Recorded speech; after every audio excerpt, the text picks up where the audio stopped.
Welcome in to the Devy Devotional Podcast, a show devoted to all things Devy and C2C. Hosted by John Arrington and Aaron Wilcox. This dynamic duo brings you actionable strategies with player-driven analysis for your Devy and C2C leagues. Let's dive in. Let's dive into a Campus to Canton startup. I'm your host, Dynasty Coach A, joined as always by Aaron Wilcox 86. By Aaron Wilcox, who is at Aaron Wilcox 86. Sorry, I forgot how I do my intro here this morning. This is the Devy Devotional, by the way, where we stay devoted to Devy. And tonight we're going to be talking about a C2C startup that we're doing, or actually we just finished. And basically we went through 45 rounds, and we're just basically going through and just figuring out who had the best draft. No, I'm just kidding. Who had the best draft, who had the worst draft, who had the best strategy, all that kind of good stuff. But first, of course, we have to check in with Aaron. How are you doing tonight, buddy?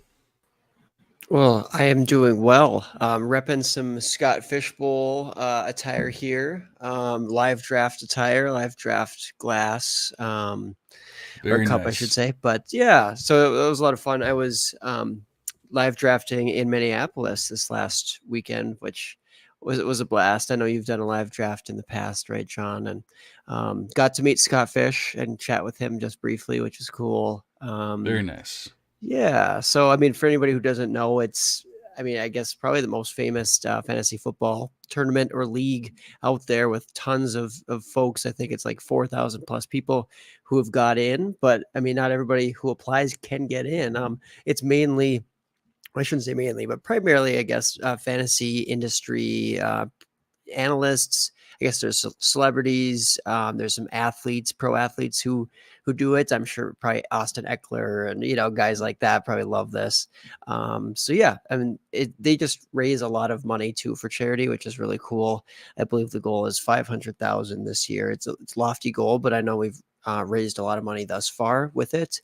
So yeah, it's a great cause. Check it out if you're not familiar with the Scott Fish Bowl. But yeah, so that's, I guess, what's new with me.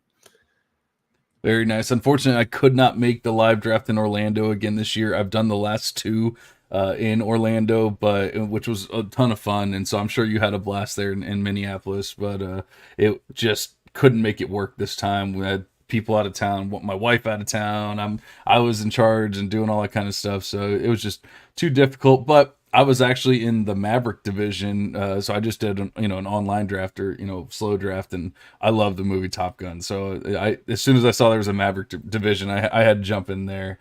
Jamie's in the chat. What's up, buddy? Thanks for listening in. But like I said, we are not just here to talk about Scott Fish Bowl, even as great as it is, and obviously I hope they hit their goal of $500,000 there as soon as possible. Always a great cause, but. We generally speak or talk about Devy. We're just here talking about the top 50 guys or whatever. But every once in a while, we dive a little deeper, go into the C2C, the campus startups, and I think that's what we're going to be doing here tonight.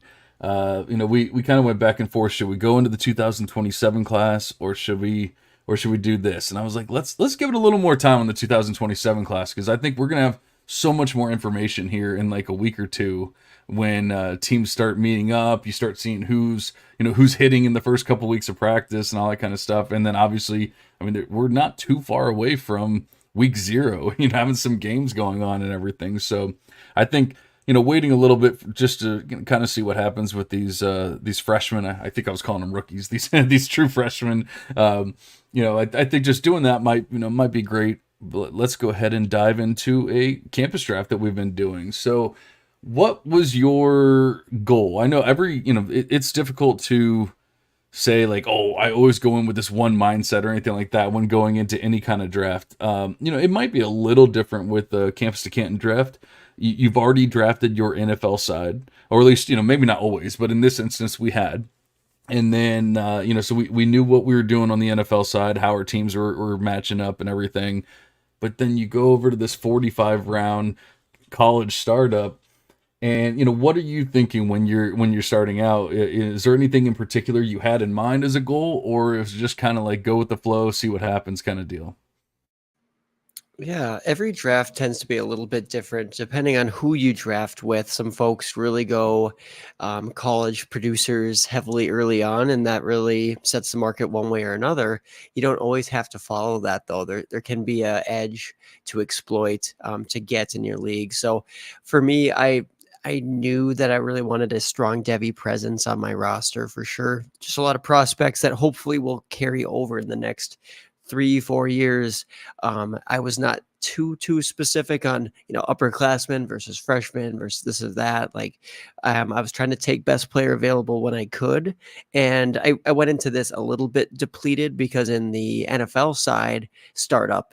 In our auction, I traded some of my early picks, a couple of mine, for some pretty decent returns money wise. So I was a little bit depleted, but I knew that I could kind of make up for that as the draft went along. So definitely a blend of college producers because I still want to compete on that side was a priority for me. But having that balance, I think is important, and that was something I tried to prioritize.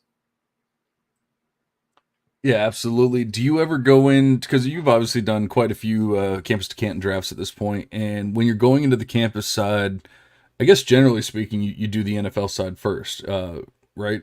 At least I feel like I've always done the NFL side first. Maybe I'm thinking Unless you do wrong them all there. at the same time. Well, yes, yeah, I know you did the one where you did the auction and had like 75 rounds or whatever it was.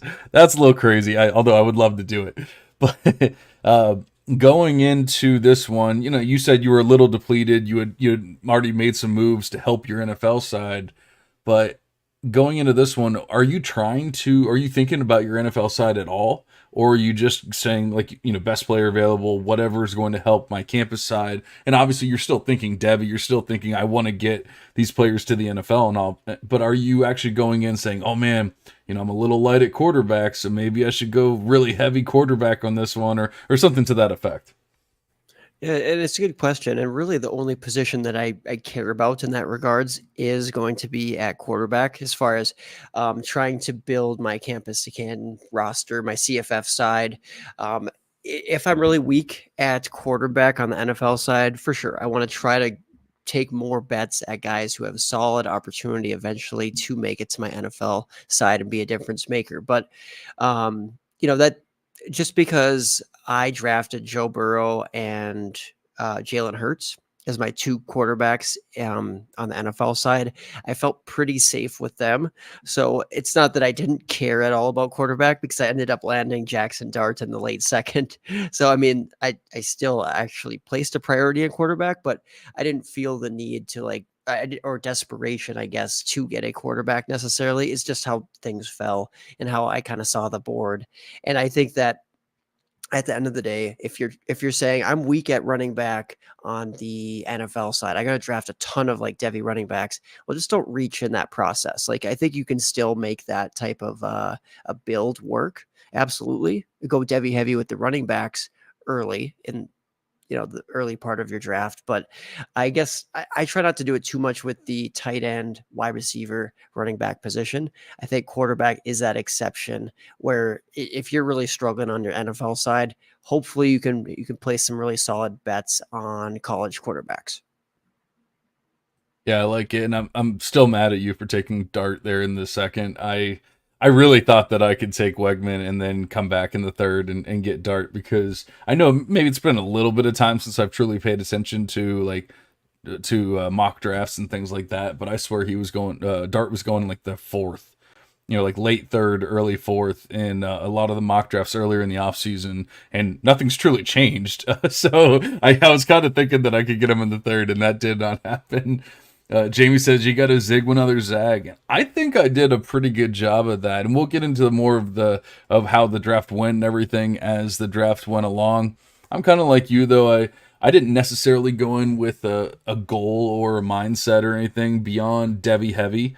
That's always going to be my thing. I think it's basically your thing as well. We tend to do that Devy heavy, and it's just I think that more and more, as I've done more campus startups. I've done more campus supplementals. I'm seeing more and more. It seems like a lot of people are just going to the CFF side so quickly.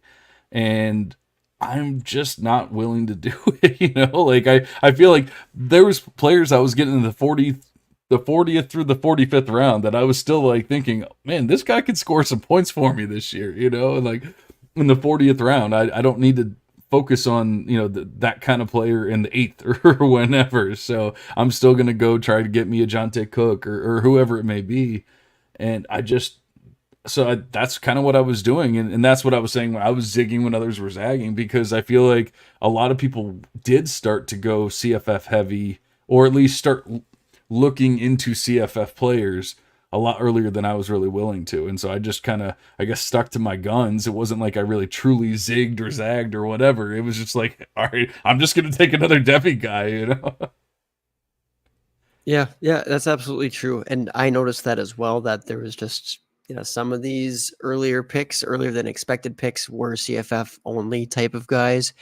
And as the draft went along, some folks just stayed with that route, and they didn't even try to go to like bigger program guys who could also score points. That was kind of strange to me. I thought that there were, like you were saying, some guys that you could get maybe in the mid to later rounds where they could score a lot of CFF points, but they're also Power 4 program guys who are going to be maybe studs and put themselves on the map to be drafted, let's say, in day 2. So there were guys available late there. You just, in my opinion, don't want to only go with CFF only guys throughout the entire draft. That's just a tough way to build if you're trying to build sustained success on your NFL side. Yeah, and we had 6 players that had done Devy or C2C drafts before, and we had 6 players that had never done it before in this draft. So, we definitely had some new blood, or whatever you want to call it. And so I'm not blaming anyone for how they drafted or anything like that. I'm not even saying anyone did poorly or did a bad job of drafting. I'm just saying that my personal belief is not to go CFF heavy that early. And, it seemed to start. And once again, it's not just this draft, which, we will dive into here in a second, but it's not just this draft. I've done plenty of other drafts, supplementals and such, where I've seen it be extremely CFF heavy, especially the supplemental draft with the C2C boys, man. I'll tell you, they go CFF heavy in like the first round, and I'm like, all right, guys, there's like 20 players I still want here, but you go ahead and take that North Texas guy, Tyler's mad at me ever since I changed my chair because he can't see my clock. We're gonna have to figure out a way. I know you can kind of see it. No. So we'll figure out a way that Tyler can see the clock again. I'll tell you, this is the most comfortable chair I've ever had in my entire life. And then Jamie asked if we do Devy IDP. I'm sorry, man. I love football to death. I spend so much time on the offensive side. I just can't do it. I can't do IDP. I don't have the time to focus on it as much as I love football. In fact, I would even go as far to say, like, and this is nothing against anyone that does IDP or anything like that. Play what you want to play. Have fun with it. But I almost go out of my way to not know defensive players just because I don't even have that space in my brain anymore. It's like every defensive player I know, I'm going to forget an offensive player. So I kind of go out of my way there. But yeah, that's fair. That's fair. And I feel like so the issue that I take with having or trying to really go in depth with the IDP, so the defensive players on the college side, is that, well, first of all, the translation to the NFL can be dicey, even more so. We don't have all the predictive metrics, or at least if there are some out there, I am not aware of them for defensive players, like what's going to predict, fantasy points, like that type of thing. I don't think that's really out there. But at the end of the day, too, you can like a guy because you think he's going to put up a ton of sacks, and he'll go to a scheme where that's not really his role. So now he's not going to be a relevant NFL producer for fantasy teams at all, or he might be a backup, or, there's just so many different things. And like you said, there's already a ton of offensive players on the college side. It is hard to know all these defensive players too, but I mean, I give a lot of props to those who are knowledgeable with that. That's very impressive. Yeah, I think Hollywood, what's his at? Hollywood Balls on Twitter, I think is his at. I think he gets into Devy IDP, and he's my Devy or not Devy, IDP go to. Whenever I need something IDP related or defensive related, I always talk to Hollywood. He's up, a lot of times he's in the chat here and everything, so he's always supporting us as well. But definitely check him out if you want to talk IDP, all that kind of good stuff. But back to the strategy, back to the draft. Was there anything that, I know obviously you were kind of depleted to start out, but was there anything else that kind of like hurt or, didn't quite go the right way or the way that you planned or anything like that? Yeah, and that's a fair question. What I would say is I made some modifications based on the players on the board. I tried to draft the best available players, and I think you had mentioned before on the Devy University pod, like, I had a lot of running backs in those early, first, 9 rounds, I guess. And that was something that I definitely went back and said, should I have done that? But then the wide receiver position is so volatile. It's like, well, that's not safe either right now at Devy after the first, 3-4 rounds. So at the end of the day, I was pretty happy with the guys I got there. I got my guys that I think could rise in prominent programs, for example, with a lot of athletic tools, talent, those types of things. But I would say that, I didn't necessarily plan that, but I knew that I had lots of room to start taking some good producers and maybe NFL hopefuls at wide receiver later in the draft. So don't panic if you're like, oh, I don't have a lot of wide receivers after 10 rounds. It's like, well, there's 45 rounds in a Campus Decathlon draft. There's a lot of room to make that up. Now, how many, studs are you going to get with that approach? At the wide receiver position? I mean, not as many, but you can still get some. We see it every year. Guys rise up or just for whatever reason are slept on in the draft. So I would like to think that I got some steals there at the wide receiver position as the draft went along. But yeah, that was one other thing that stuck out, I guess, for me.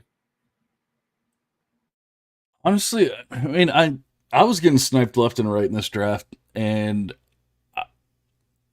I don't even know if it's necessarily anything went wrong or went bad or anything. It was just that, I have a couple co-hosts in it. So, of course that's not going to help. And then we have some listeners and they're in it as well.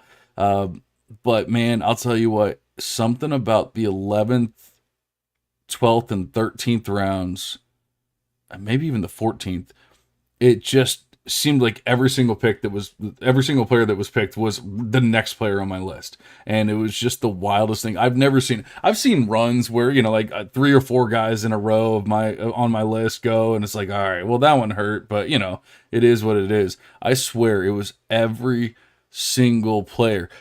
Stop me if I've talked about these players before.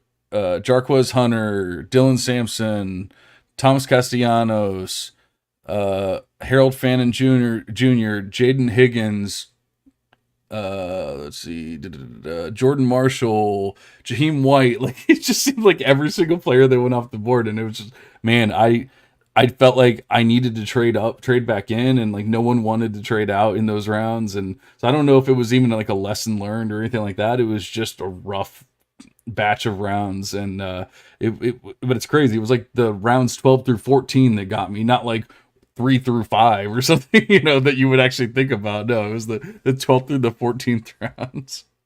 Right. Not your typical rounds where you're thinking you're going to get sniped. But yeah, I mean, you didn't even mention like a couple of the guys that I took shortly after then, which I know I got some messages from you about, like Jace Brown and Jeremiah Hunter and Kobe Hudson, Jacoby Lane. Yeah. Rocco Becht. I didn't even get into the 14th round. Rocco Becht, Jace Brown, Jeremiah Hunter. Yeah, it was rough, man. It was really rough. Brutal. But that's sometimes how these drafts go. And like you said, it's sometimes difficult to get all your guys, but good for us. We know a lot of players. We have options to, I guess, pivot to, thankfully. And hopefully, if you're listening to this, a lot of good players as well to draft, have options on your board. Well, I'll tell you what, I really was not, and it's not that I don't love him, but as a player, I just didn't think I had to take him. But once all those players started going off the board, I just grabbed London Humphreys, and I was like, nope, I'm getting him. I'm not losing another one. And so, I honestly, I don't even know if he like exactly how early he goes. I don't trust ADP at all past like the 5th round, and that's something I would tell anyone that's getting into a campus startup is like you can kind of trust the ADP for the first few rounds, but maybe a handful of rounds. After that, man, it's the Wild West. It really is. I wouldn't go too crazy, and so I don't even really look at it. But like, I don't know where he necessarily goes. But I knew at that point that I had lost too many players, and I was like, no, I'm getting Humphreys. That's fair. And there's just so much fluctuation in leagues. You just said that, ADP can be kind of all over the place. I found that in actual drafts as well, like Trayon Webb, you took in the 13th as well. You took London Humphreys and then you took Trayon Webb. And I think we both really like Webb's potential. And not saying that it's definitely not a given that he is the next guy up there, but there's certainly a lot of potential for him to be the best back there currently. And he was not even drafted or like in the 15th round of my most recent supplemental. It's crazy. Wow. Like, I mean, but he's been taken in the 13th of like an overall startup. That just shows how much fluctuation you can kind of get. Those 2 picks, I would say, kind of stuck out to me as a little bit of reaches, but get your guy. And so at the end of the day, you can't be mad at anybody for It's called tilting. Guy, right? It's called tilting, Aaron. Right, exactly. I got sniped like 18 times in a row, and I tilted. You push a man to desperation, and he has to just go with the comfort. It's like the comfort food, right? It's like, okay, I'll get my London Humphreys. I love that. My mac and cheese and my mashed potatoes, man. And that was the thing. Honestly, I didn't want to switch to CFF, and maybe I should have. Maybe that's on me. Maybe I should have switched to CFF there. Gone a couple CFF picks and then gone into London Humphreys, Trayon Webb or whatever. But I just don't. I don't want to switch into CFF in the 13th round. We still have 33 rounds to go at that point. It's just like, come on, man. I can get these CFF guys later on, but. I'm not trying to act like I'm a perfect drafter, especially in campus Canton leagues. That's not my strong suit just yet. Well, yeah, and none of us are perfect, that's for sure. Like I went one CFF player pretty darn early. That was RJ Harvey in the 9th round, just because it's like who's proven to be like a top 10 CFF back who has just a lot of opportunity ahead of him again this year. Maybe a sliver of NFL potential. He's really bulked up this offseason though. I actually saw like the recent pictures of RJ Harvey this last week. I mean, the guy is thick now. He's like Audric Estime thick, which is crazy for a super, super fast guy. Like, I mean, he's like a 4.4 flat type of guy, but now he's like 230 plus. Not anymore. And I'm like, nope, he is not. But anyways, that was like a CFF only type of pick, maybe a sliver of Devy upside. But then I also tended to wait in this draft. But I don't know. He was pretty explosive last year. He just doesn't really get very much praise, very much hype. But he's rated actually quite good in the EA. Not that we need to be going off of the EA rankings, right? The college football 25, but I think he's actually rated quite good in the game. Top 10. Well, I think Shedeur Sanders is ranked really well in the game too. And it's like, I guess something to tell you. let's not put stock in that. Shedeur Sanders, fun fact for listeners, went very early in this draft. I'll have to pull it up, but it was like what 111. 111. Yeah. 111. Yeah. Yep, that was aggressive. Dion has the masses just like hypnotized, man. They don't know what to do. They got to have those Colorado players. They got to have Shedeur. They got to have Travis Hunter. It's crazy to me. I don't get it, but I can't tell you how many podcasts, how many articles I've seen where I saw an article. I sent it to you. I saw an article today and it had Shedeur at like 3. Ahead of Jackson Dart, ahead of like all these other players. Jalen Milroe's at the bottom of the page, and I was just like, "Oh no, what's going on here?" Not great. Speaking of that, did you have a biggest reach from the draft? I don't want to call Shedeur the biggest reach, of the draft because yes, it was early for me, but I mean he's going to score points and. I mean, he is hyped, so I can't really hate on it. I can't really call it the biggest reach or anything. It's so difficult to make the biggest reach of the entire draft. But I mean, I'm sitting here looking at it. Man, should I do Drew dirty? I don't know. Oh, I I mean, absolutely. I mean, I'm not going to necessarily, though. I mean, I think I know which one you're going to going to pick it's there. But you want to say it for me? what you Garrett do you not like Nussmeier. Nussmeier at 409? Yeah, yeah. Garrett Nussmeier 409. I'm just not a fan. I get that he's getting a lot of hype. So this is not even really hating on Drew or anything like that. Our good friend Drew Christians. But I just think that I just think personally that he's not good. That Nussmeier is not good, and I just can't get behind it. And in the fourth round, when you have so many other quarterbacks that you could still take that have even Devy upside, going beyond that, and then obviously you start getting into more of your CFF upside and all that kind of stuff. I just can't see getting behind Nussmeier, who's essentially played what, like 2 or 3 games in a 3-year career and has not looked good doing it. And now I just don't know how he's possibly going to even look remotely close to what Jaden Daniels did. He hasn't done anything remotely close to that in his college career. I'm like I said, it's really difficult to say like who's the reach of the draft, but I just personally don't like Nussmeier. And I told Drew that when he made the pick. I'm just like, yeah, I'm not a fan. And that's fair. And I kind of went back and forth. I'm like, I'll consider that. But then, I mean, you took Lenora Sellers at 407. I actually thought that was quite early for him compared to where he's going and what, limited sample. Talk about I limited agree. sample. Definitely one. But at the end of the day, like just because it's a reach doesn't mean it's a bad pick. Like sometimes these reaches become values if these guys truly break out in the way that they will versus values. You think you're scooping up a good value, but they can become really bad picks later on. If maybe they were there for a reason later. So, like a Will Howard or something like that, right? I mean, it's one of those deals where it's like, ooh, I can get an Ohio State quarterback in the 13th, but that might actually look really bad if he loses his job. Um, Yep. but at the end of the day, I think Dante Moore, Oregon quarterback at 305, that was aggressive. He went ahead of his teammate Dylan Oh Gabriel, yeah. and Dylan Gabriel is just such, he's a CFF stud this season, and maybe you like him as an NFL hopeful, a potential guy. I don't know if I'm there. I mean, I think that yes, he could easily be like a Teddy Bridgewater type of guy. If we're kind of using that comp as somebody who's just functional, he can play in the NFL. He's a pretty solid quarterback, and Dante Moore was taken ahead of him.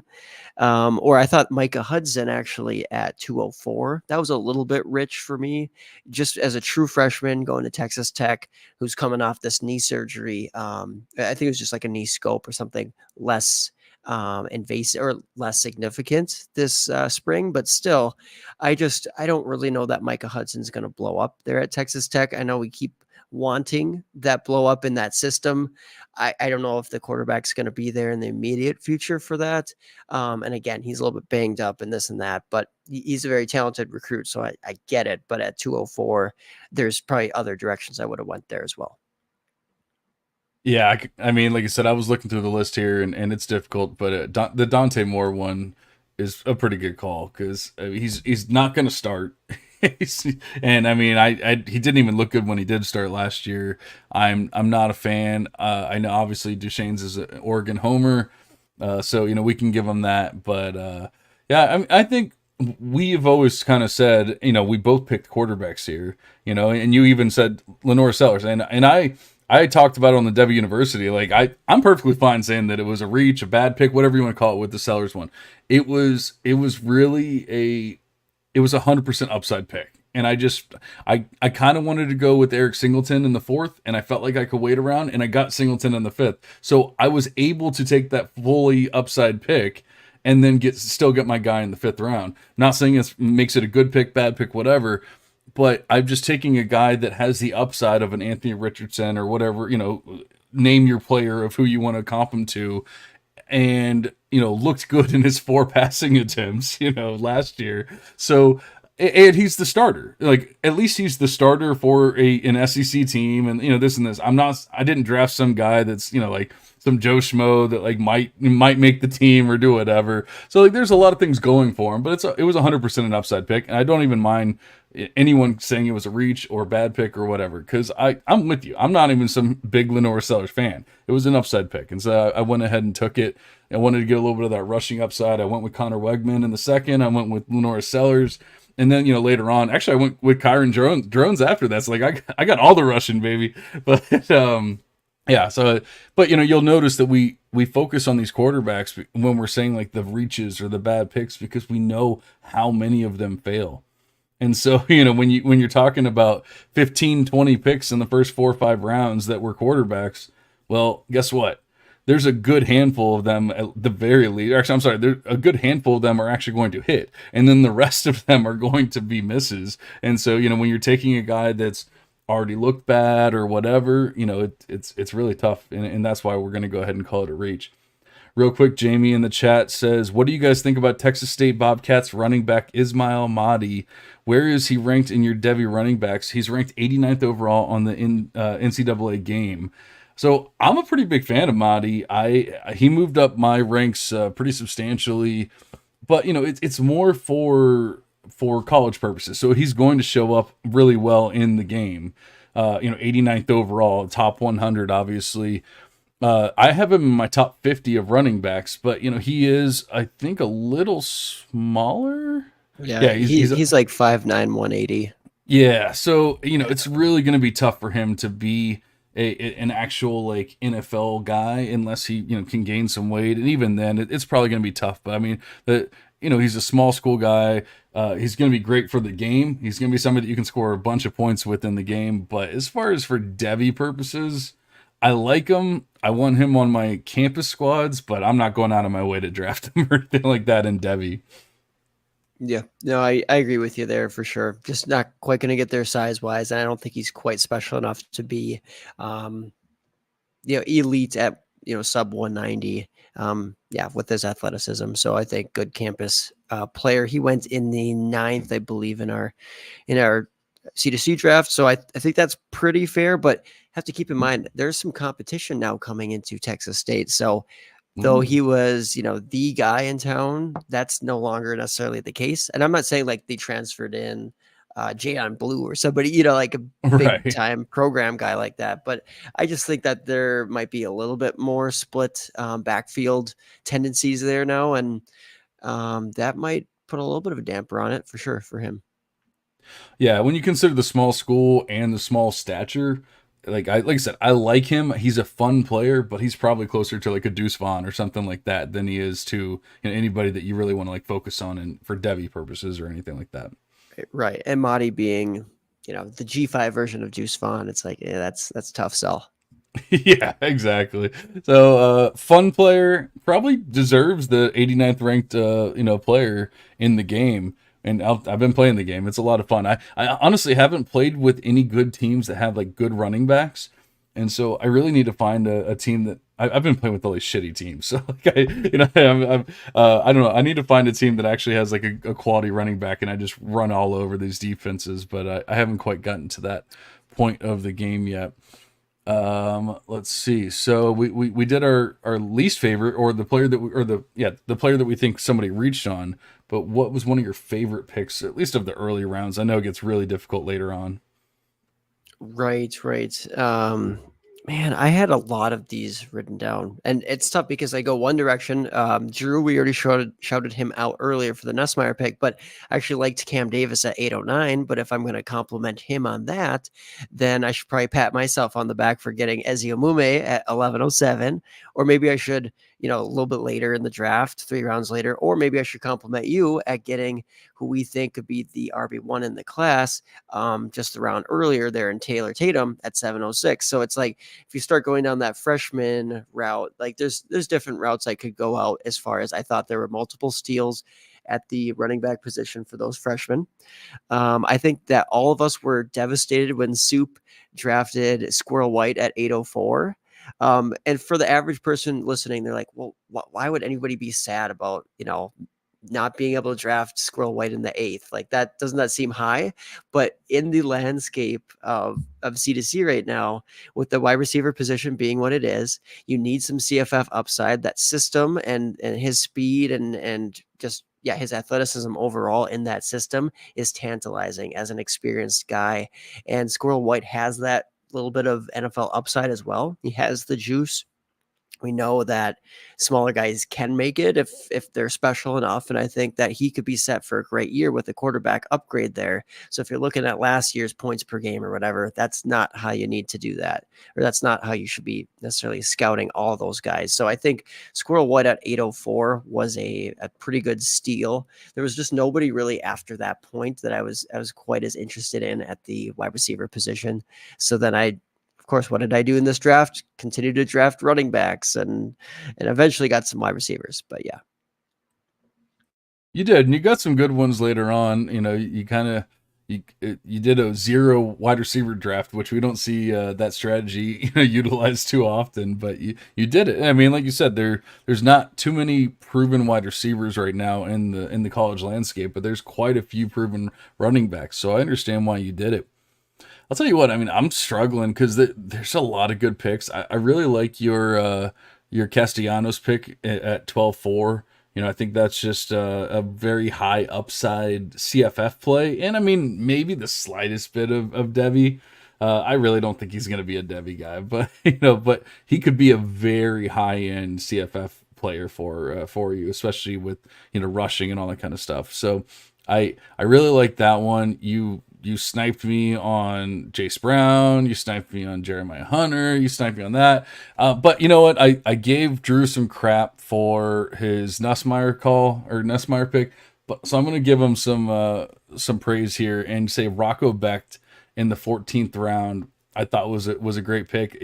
I had him in my queue. Like, I should have drafted him earlier. I was one of the first people to talk about Rocco Becht. I was telling you last year, if you remember, oh, Anthony Becht's son, this and this and that and whatever. And you're like, all right, cool, dude. Yeah, I'm sure he's going to be a thing. And, and then now it seems like every single person loves Rocco Becht. So taking him there in the 14th, once again, probably not a Devy play.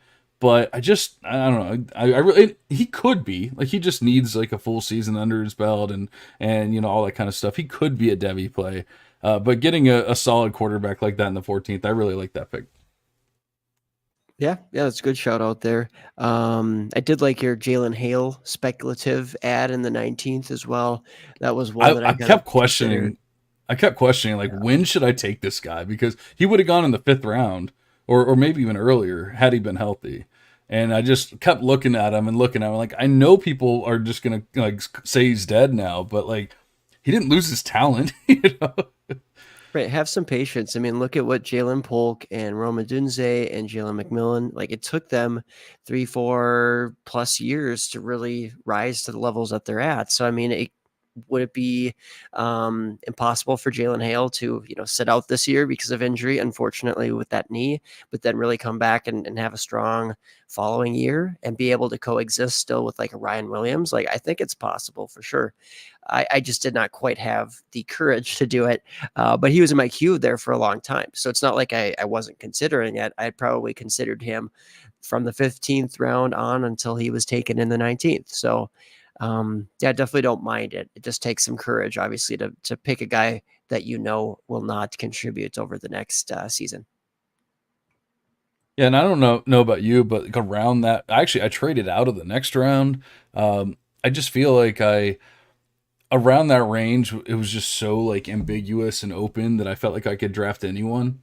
And so at that point, I'm like, all right, well, let me go with Devy upside again, because at least he could hit. He could be this thing. And, like, I can still get the CFF guys and everything. So, and then I traded out of the next round, but then I got multiple picks in, like, the subsequent rounds. So, like, I still got some guys that I really like and everything. So it didn't really, like, I don't feel like it hurt me in the grand scheme of things. And I got a high upside Devy possible player. But speaking, obviously, I go Devy heavy. You tend to go Devy heavy. Were there any other strategies that you noticed in this draft that you felt like we should shout out, that you really enjoyed, or was did it just feel like I felt just getting sniped over and over and over again? Yes, well, plenty of snipes to go around. As far as favorite strategies, I mean, I like the blend of approaches. I guess there were some extreme ones. There were some folks who were going heavy after the guys last year who were falling for probably a reason, but they were the Cade Club next and guys who were kind of falling in people's ranks, but still just very highly regarded recruits and or guys who have a lot of physical talent or maybe opportunity even ahead. So some bounce back candidates. Some teams went heavy after them. Some teams went heavy after the CFF only options, trying to build that powerhouse, try to win it on the campus side, win some money, which is always an intriguing strategy for sure. Even though we talked about earlier some of the downfalls with it. Maybe we at the end we can shout out some specific teams, kind of their builds and takeaways of that. But no, as far as like my favorite strategies, nothing else. I mean, I think we've talked a little bit about the build strategies thus far, and I don't know that I have a lot to add there.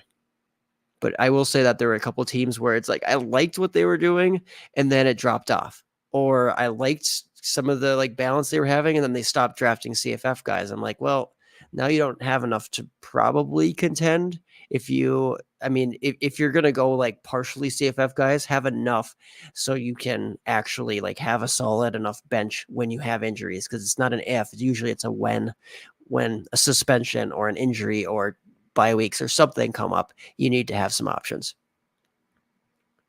Hopefully you're not talking about me, because I actually tried to honestly, I tried to rotate rounds almost, like especially towards the end, and I would just go like Devy upside, CFF upside, Devy upside, CFF upside, and that way like I don't get caught in that trap of like having 20 guys that aren't going to score any points and like that kind of thing, because I definitely don't want that. Even though I do go Devy heavy, I don't want to be that guy that's like I can't field a roster in week 10 because 8 of my players are on bye and 10 of them are hurt and this and that. And I've been close to that. I have felt that fear of trying to set a lineup, and there's not much you can do, especially in that one league where I truly felt that we didn't have any waivers. And so I was just like, yeah, this is my team, like not much I can do here unless I trade or do whatever. And, trading, especially like the week of or the day of or whatever in a C2C league is a lot more difficult than in just your normal dynasty league. Not to say it can't happen or it shouldn't happen, because I would love for people to make more trades in these Campus Canton leagues. But, we're just not quite there yet. People are really struggling with, how to value CFF players and how to value Devy players, and then obviously your actual NFL players as well. And so we gotta work towards a little more progress with that kind of stuff. Yeah, that's fair. And no, I wasn't necessarily specifically talking about your roster, but we can get to that at the end maybe. But yeah, how about you? Other strategies that you liked, did not like, or any, I guess, takeaways on other strategies that we haven't discussed yet? Well, I know you want to talk about the other players, but we're going to go ahead and call out Andy Starr at AStarFF on Twitter, my co-host on the Devy University, which I'm actually going to be going to immediately after this one to go record with him. Although we're not going to be talking about this draft, but we're going to actually be talking about a lot of the game, the college football 25 game. So make sure you tune into that. But Andy went really hard on the NFL side. And you did too. He went way beyond that, well beyond that. And I mean, he traded away. I want to say he had 3 picks in the first 9 rounds or something to that effect. Like it was very, very depleted on the campus side because he went so hard on the NFL side. And because of that, he went essentially all CFF. And I mean, while I said, obviously said it over and over again, Devy heavy, trademark. But in that one instance, are you okay with it? You're already kind of behind the 8 ball. No, you're not. Okay. All right. I was wondering because he felt like it was just necessary at that point for him to go all in on the CFF and just dominate, or not dominate, but compete, because he was so, he only had a handful. Now, not to say that he didn't make any Devy picks, like he took Arch Manning in the 3rd and a couple other picks like that. He has a couple of Devy players, but I mean, he went very CFF heavy in the beginning. But you were shaking your head. You're not a huge. He took Ismail Mahdi in the ninth round. So he's going back to Jamie's question. Andy's all about it. But yeah. So how are you feeling about that strat before we get into anything else? Yeah, I mean, no, I think it's worthwhile to discuss that. And the reason I say no is it's not the my point is not to say, well, don't if you're trying to compete on the campus side, don't get high scoring players. It's just that if you're doing the Ishmael Mahdi's and then a couple rounds later taking like the Quentin Coolies of the world, I get that those guys are going to score a lot.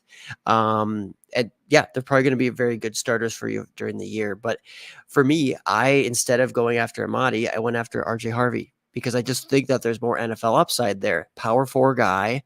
He has athleticism. He has the size, and he actually played really well last year. So it's just like it's not the strategy itself. It's like who you try to pick with that strategy, who you are trying to implement that strategy with. So So you might try so there to was blend more of a CFF with Devy upside kind of thing. exactly. Like, for example, I tried to do that quite a few times here. Like, for example, I don't think that Roydell Williams is some sort of elite prospect, but there's a chance he's an NFL guy and very, very good chance, in fact, that he's drafted into the NFL and could find his way into a situation. And Roydell Williams is going to be probably the workhorse at Florida State this season, unless something happens. I mean, I'm not saying it's guaranteed, but I would say it's more likely than not that he is going to be the clear lead back at Florida State. They lack guys who are, well, I mean, they have some experience there, but it's not great. And I also thought that some other examples was Chip Trayanum in the 20s. It's like, I mean, the guy he's got bounced around a little bit. He started off his running back career pretty solidly there. Obviously at Ohio State, he's had a small sample, but he's just going to be a workhorse at Kentucky. And we just know that those guys are drafted and prioritized by the NFL more than G5 guys. That's just the reality of it. Chip Trayanum has workhorse size. I'm not saying he's, again, an elite prospect, but I kind of went that approach. Like Jaquindon Jackson, again, could be a lead guy at Arkansas, a little bit older. I mean, I'm not saying he's an NFL stud, but even for the wide receivers, let's go over to there. Jordan Moore, Duke wide receiver, Jacoby George, Miami wide receiver. Those are guys that I landed in the mid 30s or to later I 30s. was so mad at you for the Jacoby George because it was late. And I'd been staring at him in my queue for the longest time, but I was like, no one else is on him. Like, no one's gonna draft him. And then you took him, and I'm just like, man, like I do it to myself. I can't even be mad at you or anyone else. I do it to myself. Right. Or Chris Mitchell, who is now transferring into Notre Dame, and he has a very solid chance at being the leading receiver there. And I actually think what he's done thus far in his career is not too bad. So, anyways, I'm just giving myself a shot that one or two of those guys really step up and they rise because we see it every season. So I think that that's kind of the route that I would recommend. Of course, Andy had some picks like that. I just thought that you should have more of them if you truly are kind of starving for early round, like guys who are going to make it to your NFL side. Well, you should still be trying to hit on some of them later in the draft. I'm not saying don't draft any CFF relevant guys or any G5 lower school guys, but yeah, anyways, that's just kind of how I tried to implement both a CFF heavy approach with a sliver of Devy upside. All right, and Drew Christensen is in the chat saying RG Harvey adding weight like Sanders to be the next Brandon Jacobs is no bueno. And I mean, add any of these players adding weight is always scary, especially after we saw what happened with Rocket Sanders, like he was talking about. That I mean, he went from literally people talking about him being the RB1 in the class to like a no one in just a matter of 20 pounds. But if while Drew is here, should we go ahead and just talk about his team? Because I already gave him shit for one pick. I gave him praise for another. Should we just run through and see if the vibes vibed? Sure, we can start some team breakdowns if you like. Absolutely. Unless there's anything else from draft strategy talk, plans that went well, plans that went awry, anything else from the draft. The only thing I would say is, I know I've heard it on other pods, them talking about like, how many of each position do you go for, like that kind of thing? Just because I think it's important, and I don't know that it's actually something we've truly talked about on our pod before. We do get into C2C, from time to time, but it's definitely not what we focus on. And so I don't know that we've actually talked about, how many quarterbacks, how many running backs. It's a 2-quarterback league, not super flex, actual 2 quarterbacks. So you have to start 2 QBs every week. I saw there was guys that had maybe 12 or more quarterbacks. That seemed maybe a little excessive. And then, there was others that, probably had closer to 8. But, do you have actual numbers that you're, as that you set as goals, or do you just kind of go, hey, this is what I want, and it just happens to be another receiver or whatever it may be? Yeah, so I drafted 8 quarterbacks. So 2 starters and then 6 that are going to be on the bench. And for my particular build, I didn't draft a lot of freshmen, so most of these guys are going to get an opportunity to start and produce this season. Not necessarily all of them, but I think I have enough starting depth there where injuries by weeks come around, I'll be okay. But for some folks who do draft a lot of those unproven guys who might not even start this season, yeah, you're gonna have to draft probably more than 8 total. Depends on the waiver pickup rules of your league too. So I guess I wouldn't fret too much if you're a little bit late at one position. If you anticipate yourself being able to either make a trade and or pick up on the waiver wire. For the tight end position, that's always an interesting one too. How much do you want to quote?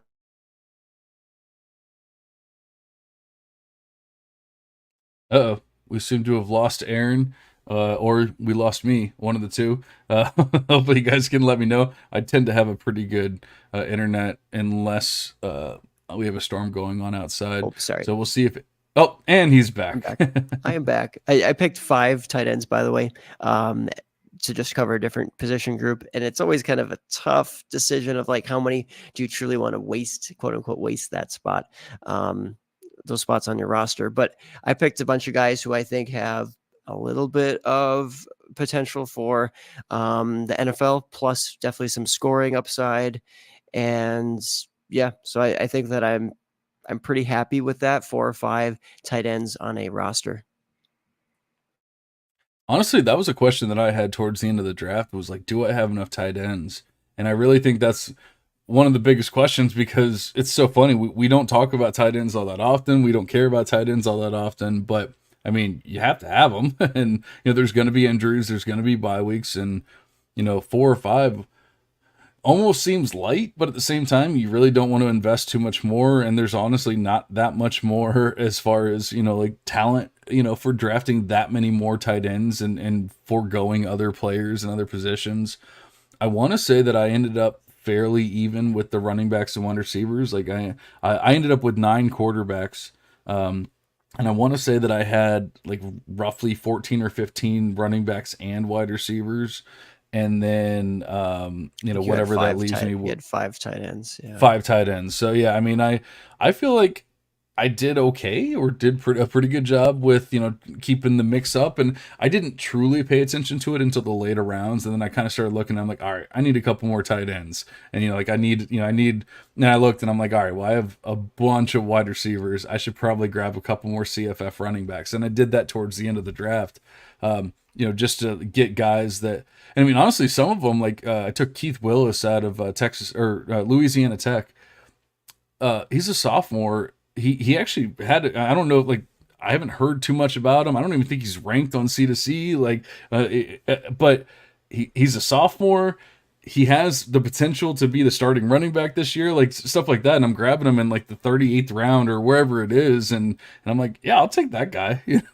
So a lot of guys are like, I have some bad news with him. Oh, no. Am I talking about my ass here? No, I mean, right player and everything, but he just got dismissed from the team. Like just recently. Yeah. But I mean, it's picks like that, which I mean, I do get, right. But yeah, that is one which didn't maybe that's why he wasn't ranked. Cause I'm sitting there, I'm looking around, I'm like, man, no one has this guy ranked. What the hell? And I'm looking at it, and I looked him up. I Googled him. I didn't see anything about dismissal or anything. Because generally, especially in like the 39th round or whatever, I'm like, is this guy alive still? What's going on? And I didn't see anything about him being dismissed. No, there's not much information, especially with those smaller schools. So that's a risk also with drafting a lot of G5 guys, it's like you don't know, like you might just be assuming he's the next guy up, right? He had a good end of the season or whatever the case is with a lot of guys at these G5 programs, and then they bring in a decent freshman or decent transfer, and now you have a backup G5 wide receiver or running back and a super senior, who's not producing. It's like, ooh, no NFL upside. Your college side conked out on you, kind of a wasted roster spot. It can happen. Again, you shouldn't go zero G5. I mean, I think that there's a lot of routes you can go with the G5 players where it makes sense, but sometimes there's definitely that kind of thing backfiring. Yeah, and it did, and it happened. I mean, it's a 39th round pick, so I'm not too worried about it. But I mean, that's the problem is even sometimes Google doesn't always help. You don't always find half the time you type in these players' names and like it doesn't even bring up anything about their school or anything. These small school guys, and so it gets pretty tough towards later rounds. But yeah, I guess that was a big whiff for me. But I didn't mean it. Obviously, I didn't mean to, get owned there, but at the same time, I wasn't even trying to like truly brag about that one particular pick. I was just saying, like, getting players like that towards the end, I'm just like, yeah, I'm going to prioritize this sophomore, that stood out, blah blah blah. And Zach Evans, right? Zach yeah, Evans was a good one. I took Zach Evans shortly before him. C. Bangura, that was once considered a highly ranked or rated G5 program or G5 player. Now he goes over to Minnesota, and like everyone's obviously all about Darius Taylor, but what if C. Bangura takes at least some of that role, or what if he ends up being the workhorse? Because I think they tend to like a workhorse there. What if it just happens to be C. Bangura? I'm going to take that in the 37th, and if it works out, great. If it doesn't, oh no, like I'll be okay. Yeah. No, I mean, I really did like the Zach Evans one, coming from Minnesota and then going down to a Yeah. lower level where he should be the workhorse. I can't say Sam Bangura was, yeah, I mean, we can talk about the Minnesota backfield at another time, but at least he's a handcuff, right? We know that system puts out running back Well, production. Taylor already got hurt. He already missed time. Mhm. Like it's not that crazy to think that he's going to touch the field. And yeah, and Evans, honestly, like you said, he was a somewhat highly regarded player at one point, and now he's going to this, to a G5 program that's probably going to score a bunch of points. And I'm like, yeah, give me that player so that I can score some points, for CFF purposes. I like it. But now we can get to some team breakdowns, unless there's anything else. No, I think we're good. For some reason, my dogs are freaking out, and no one's here, so it's just me. I'm not used to that. Normally, I would say like my wife or my kids would take care of it, but the dogs can just bark away. Yeah, why don't we dive into a little bit of team analysis? And if you guys are still listening to this, you're probably either in the league or you really, really like Devy and C2C, and we do appreciate you guys sticking with us here. Like I said, there was all different strategies and everything, but I think Aaron did a detailed list of how he felt about each team, and then I'll kind of add. I don't want to add too much time, but I'll add my little opinion here and there. Yeah, well, if we're gonna start with Drew, I mean, I think that he came out strong with Travion, Baxter, Carnell Tate, and then there's some bold takes after that, but I did like the Cam Davis FSU freshman running back pick at 904. I think I like that. Rocco Beck was another one that John shouted out in the 14th earlier. And there's some fun late round stabs on guys like Mario Craver, Mazeo Bennett, Christian Clark, Kyan Barry Johnson, like just guys who either go into nice situations, nice schools, where they could stand out. So I thought that there was some fun picks, but at the end of the day, I don't know that this team is going to be a strong CFF contender. Drew, discussing with us, he said that that was not the intention to be really a CFF contender. But he drafted some guys that I would argue that are probably more like CFF only. So, a little bit wishy-washy with that, but at the end of the day, he drafted a bunch of guys with Devy upside. So I don't mind the squad at all. Yeah, he's pretty weak at quarterback on the campus side, so it's really tough to think that he's going to truly, win and compete and everything when it's all said and done. But man, he got some nice players in Cedric Baxter, Carnell Tate, obviously Trevion Henderson as well. Um, but then, I mean, he sniped me on Jarquez Hunter. He sniped me on Jordan Marshall. And he sniped me on Rocco Beck 3 rounds in a row. He sniped me. I was not a fan of that. And then, like, I don't freak out about tight ends and everything, but I know a lot of people, especially our good friend Felix Sharp, is a huge Arliss Boardingham fan, and he was able to get him, I think, in the 20th round. The 20th round. So I didn't mind that pick at all. He got some, I like that he was still sticking with like the NFL side and sticking with Devy for a lot of it. But like you said, there was some other maybe more questionable CFF picks and stuff like that, where it's like, I get you have to try to like at least somewhat compete, but I feel like you maybe either you kind of have to lean in a little more, or something to that effect. And so I like the Devy heavy aspect to it, but I feel like maybe there were other CFF players that could have been picked, kind of like what you were talking about earlier with Andy, where it was just like, hey, like it's not that you chose the wrong strategy. It's just maybe you chose the wrong player. Yeah, and I'll give Drew some credit. I guess I said, CFF players. I don't even know that he tried to utilize that strategy that much, to be honest. I mean, he did try to do some Devy heavy stuff, not a lot of G5 programs at all from his roster. So a lot of power for teams, which I think is a respectable approach. But like you said, it's not only that, but it's like the specific players that you select. Sometimes guys who really lack much production or this or that can be a little bit of a red flag with their profiles. But enough of that. I liked the squad overall. How about back up to Bowes? Bowes 8'5", 3'9". He was drafted out of the 101 slot. Let me see here. I mean, Tet McMillan at 101. I think we're all Tet fans here, I guess. So I'm not going to hate on that. He had a strong start with Tet, ETN, and then Aya Minor. I think that, even Will Howard, I know I didn't necessarily praise the pick earlier on. I think that is a fine pick, taking your stab at a Ohio State quarterback at that rate. It's just that could really go bad either way, but it's a 14th, so I'm not going to freak out about it. Some upside boomer bust potential there. So I just think that his draft kind of seemed to fall off after the 11th round. So another one where I don't know that it's like a strong CFF team. So in a 45 round league, to draft in the first, 11, 12, 13, 14 rounds is great, but you need to finish it off. And I thought that it just fell off there. So not maybe a true contender just based on how it finished up. But I did like a lot of the earlier picks, that's for sure. Honestly, I was looking through a squad and I was like, I was going to choose it as one of my favorite squads. And then I kind of felt like how you felt, like it just kind of fell off. Like it started off so hot, and maybe it's just because of the sexy names that he has on there. Trevor Etienne, Tet McMillan, Alec Minor, even Drew Allar, obviously has fantasy potential.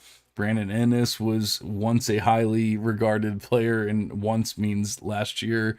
I like Mike Matthews. I love Keedron Young. I think we both kind of have some hope for Noah Rogers going into this season, and maybe he can kind of bounce back and everything.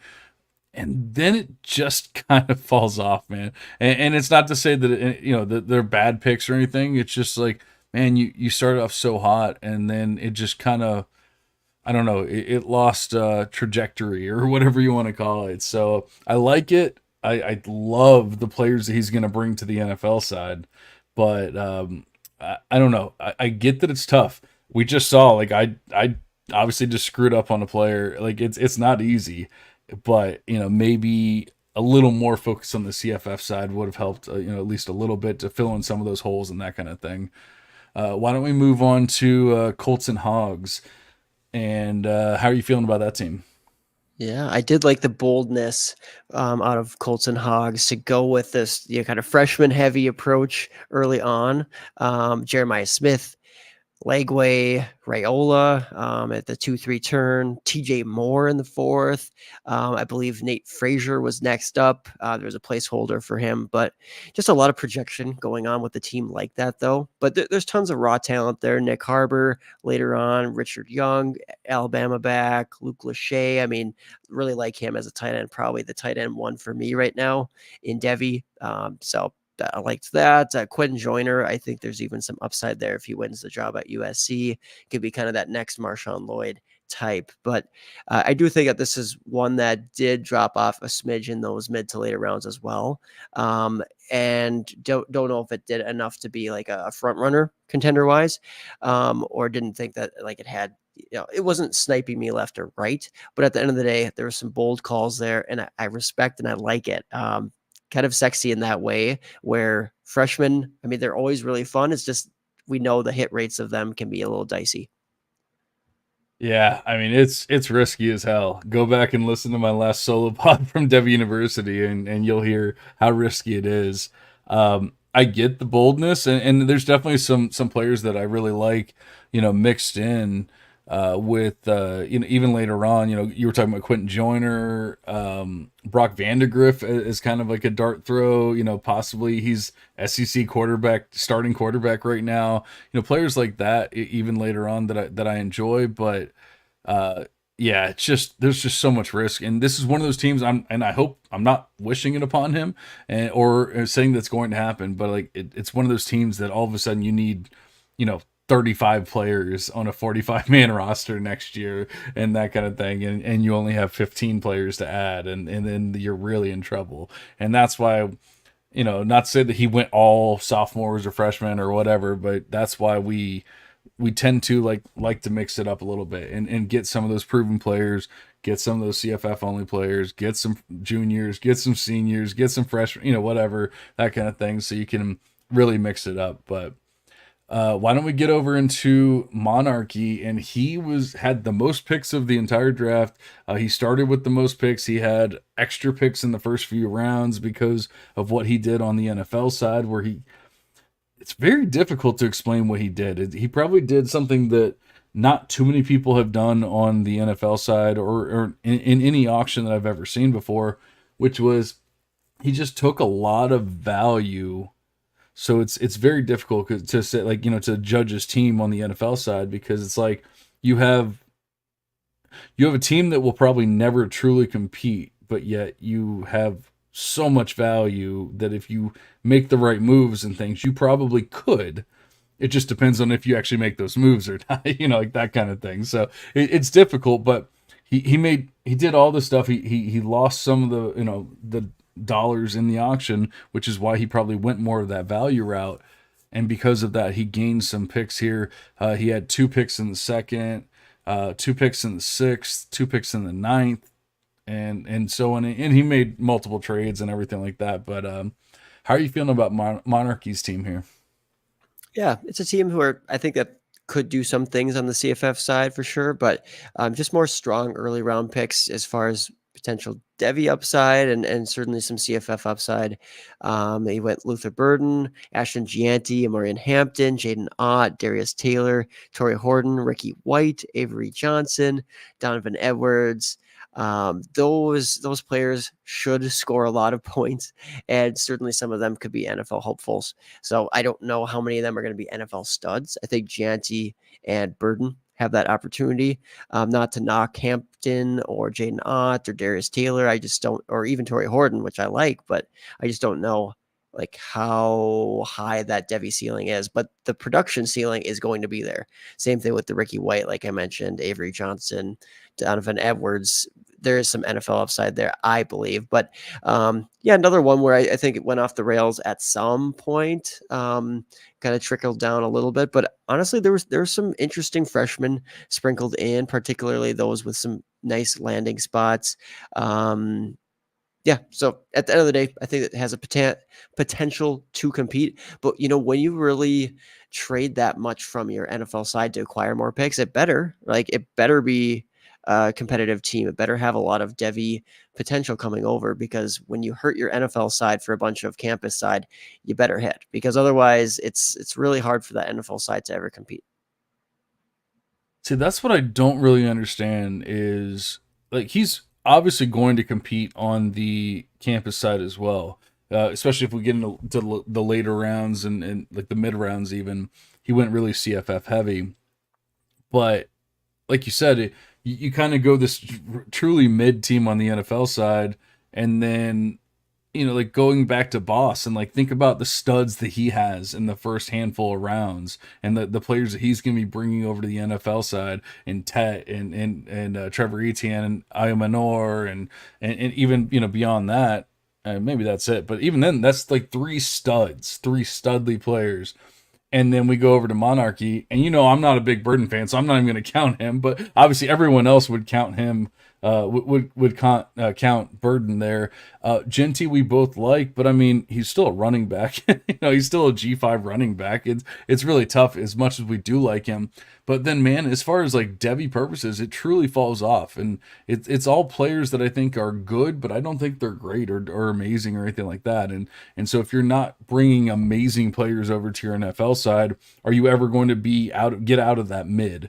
And so I don't want to hate on Monarchy or anything like that. I think that like I said, he's going to compete. He actually self-proclaimed that he had the best team on the campus side. Obviously, that remains to be seen. But I just think that maybe with those extra picks, he probably should have gone a little more aggressive on the Devy side for the first handful of picks, and then started focusing a little more on the CFF part of it.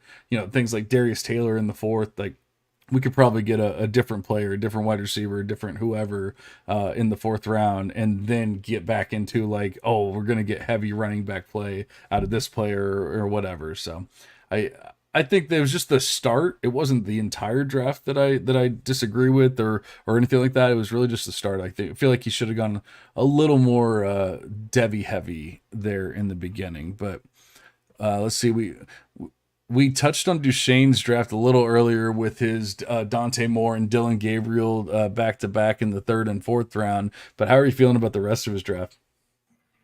Duchesne's sprinkled in some Devy assets throughout. Didn't have quite as many like bold takes or strong takeaways from there, other than kind of obvious that he likes the Oregon guys. Definitely taking his fair share of them throughout the draft, which I do think it's a good program right now, so I get that, but it definitely can hurt your roster owning too much, because there's only going to be so many guys that actually can get drafted or get CFF production from a given team.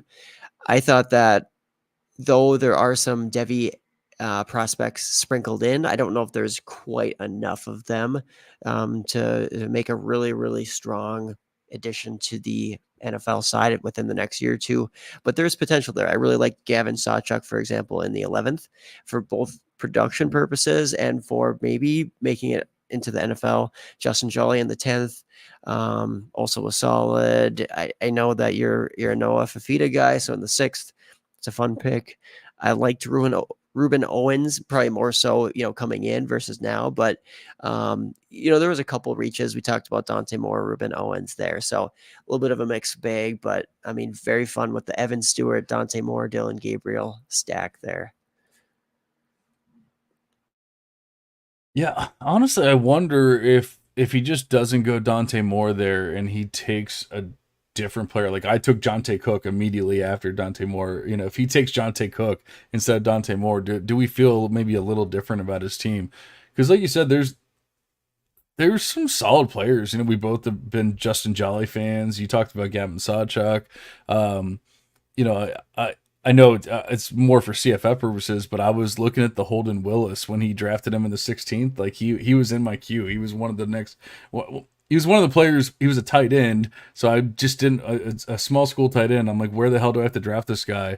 But like he was in my queue, and I just kept staring at him, and then all of a sudden he goes.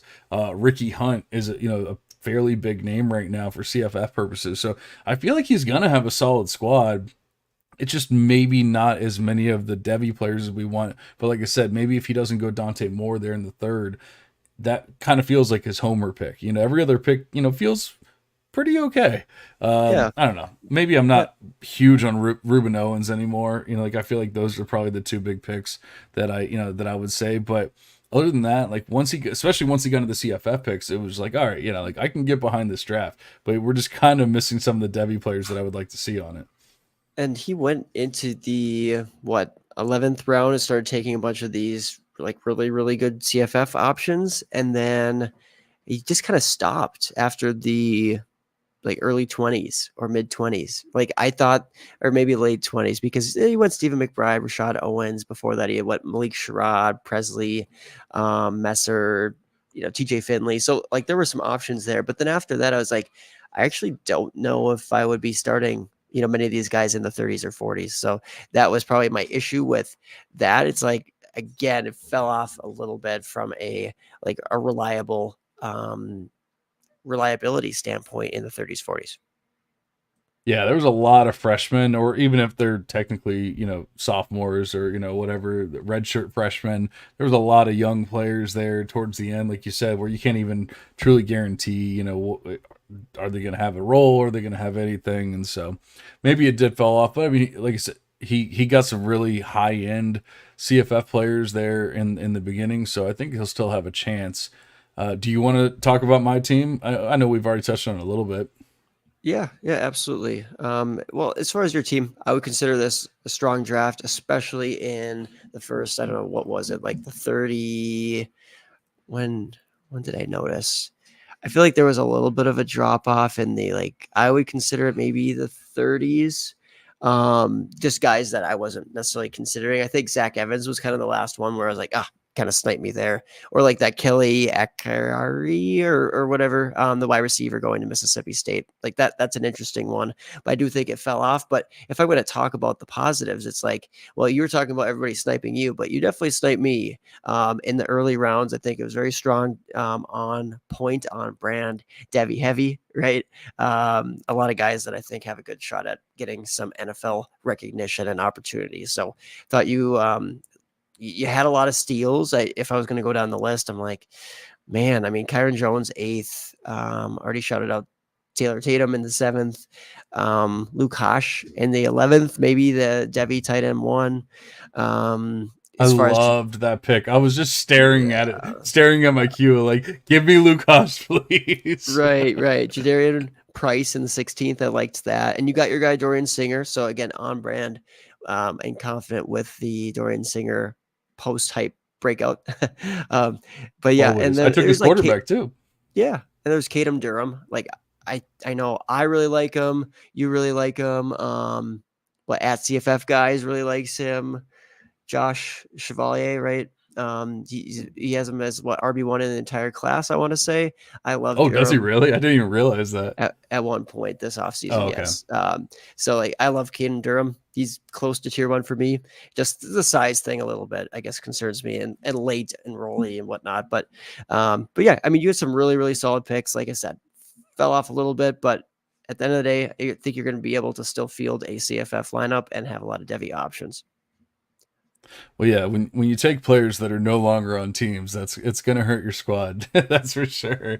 I mean, just to give myself, I don't know, it's difficult to talk about my own team, but I'll just be completely honest. I'm not kidding when I say I feel like ADP just goes away after like round 5, and and this is probably more of a me thing than anyone else.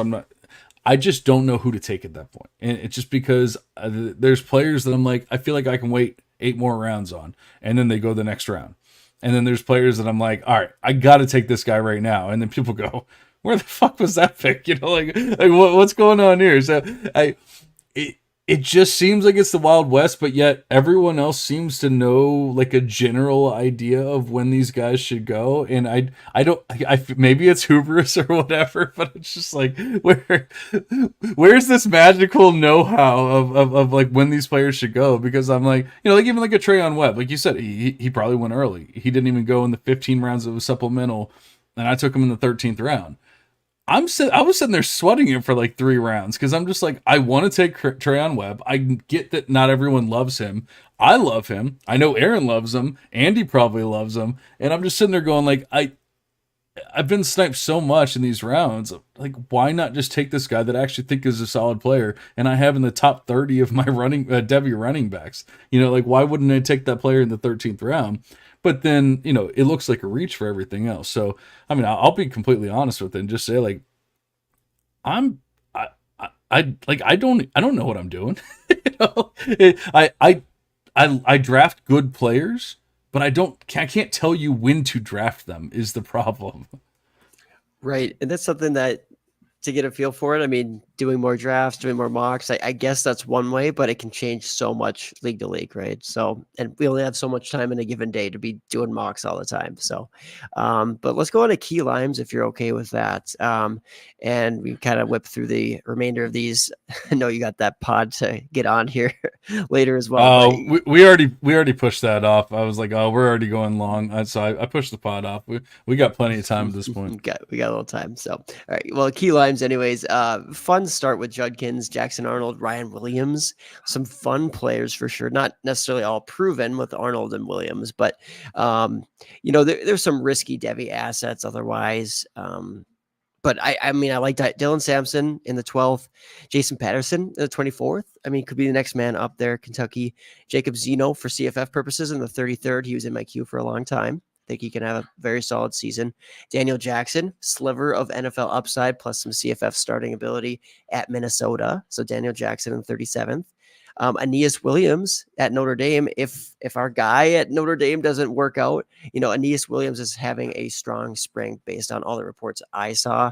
So we just know the track record with those Notre Dame backs. They can be both productive and NFL assets.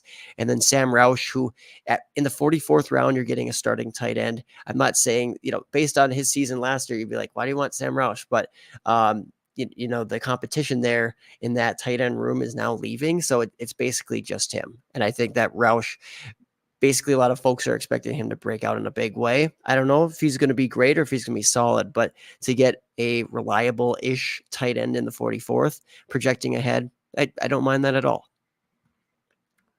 Would you say that this is kind of the way that you would want to go, like maybe going back to like what we were talking about with Andy earlier, like in the way that he went about his team, maybe this is more of the way that you would want to go about it, where you're taking a guy like Trey Harris, fifth year player, but we really like him and we think that he could be, an NFL viable player. Travis Hunter, not the biggest fan, but I mean, he got him in the 5th. Like I can't truly hate on it, And there's absolutely upside there. I mean, yes, yeah, like you've shouted out the risk. It's not a sure bet by any means, but at least boom bust type of thing. Yeah, Deion Burks. A lot of people really high on Deion Burks right now in Oklahoma. Rocket Sanders was once the RB1 in his class, or considered that. And then Xavier Restrepo. I know Debbie Dietz, Austin Nace is a huge Restrepo fan. Thinks he's going to be the wide receiver 1 overall in college football or college fantasy football this year, or thinks he has the shot. I don't want to put words in his mouth, but thinks he has a shot to be the number 1.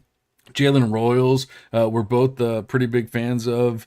I took Royals last year in one of my waiver pickups. I had 4 waiver pickups in a CFF league, or a C2C league, I mean, and I took Royals, and now I'm loving life because I really love him for that. But it's just a lot of CFF players that have like honest Devy upside, and not just like, oh, it could be a Devy guy, but like I really think Royals, Restrepo, Burks, Hunter, Harris, like all these guys will be in the mix when it's all said and done. But yet you're technically getting CFF guys.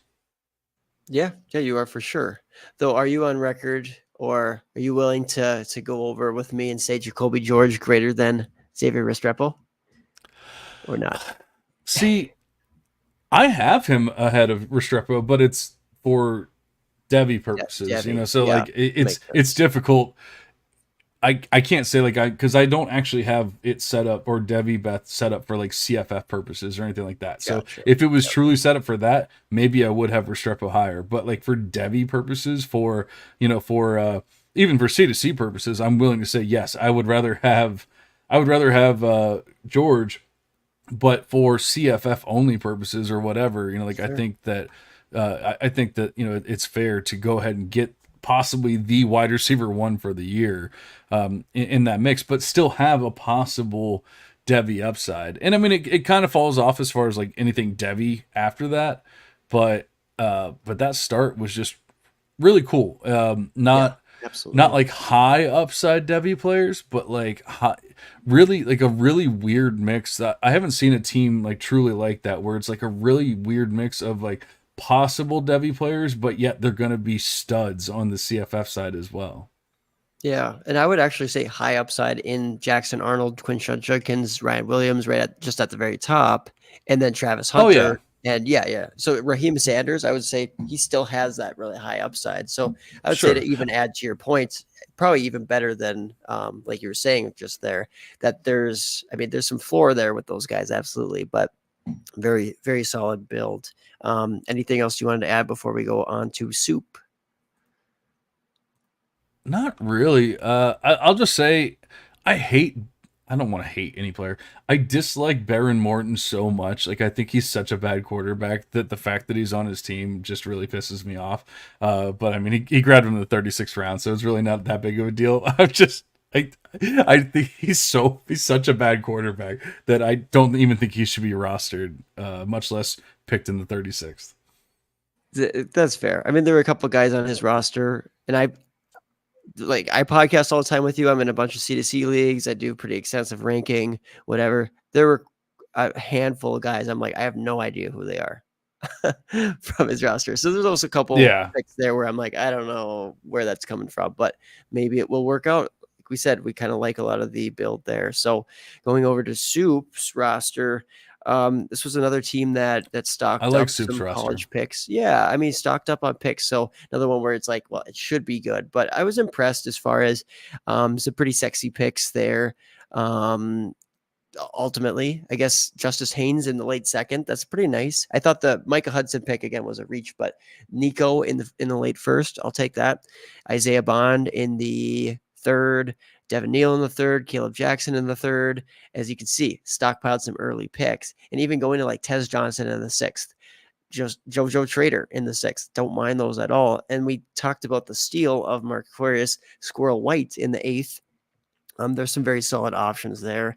I think that though it dropped off with some of the Devy assets or Devy stabs after that, there's still a lot of like CFF potential there. Still a lot of guys who can score really well, maybe for years to come, even for a couple of them on the campus side. So kind of throughout the roster, Soup was able to continue drafting guys who should put up really nice scoring weeks. So I do not envy those weeks where I have to go against this team that has built up both some Devy upside for sure, but then also a lot of just CFF options. So I'm a little bit intimidated by this team, I will say. So, I mean, I guess that's pretty high praise.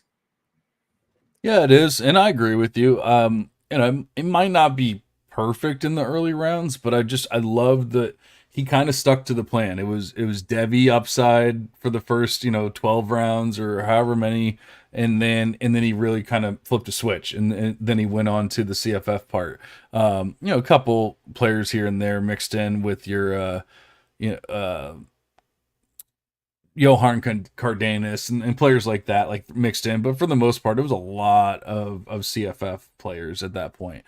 But I really think we got to give him, and we've already mentioned it, but we got to give him even more praise because, at least for campus drafts, I don't know that I've ever had almost every single person be like, no, Squirrel White got drafted. Like, it seemed like every single person in the draft was upset and was like, no, I'm out. Like, I don't even want my next pick. I'm pissed.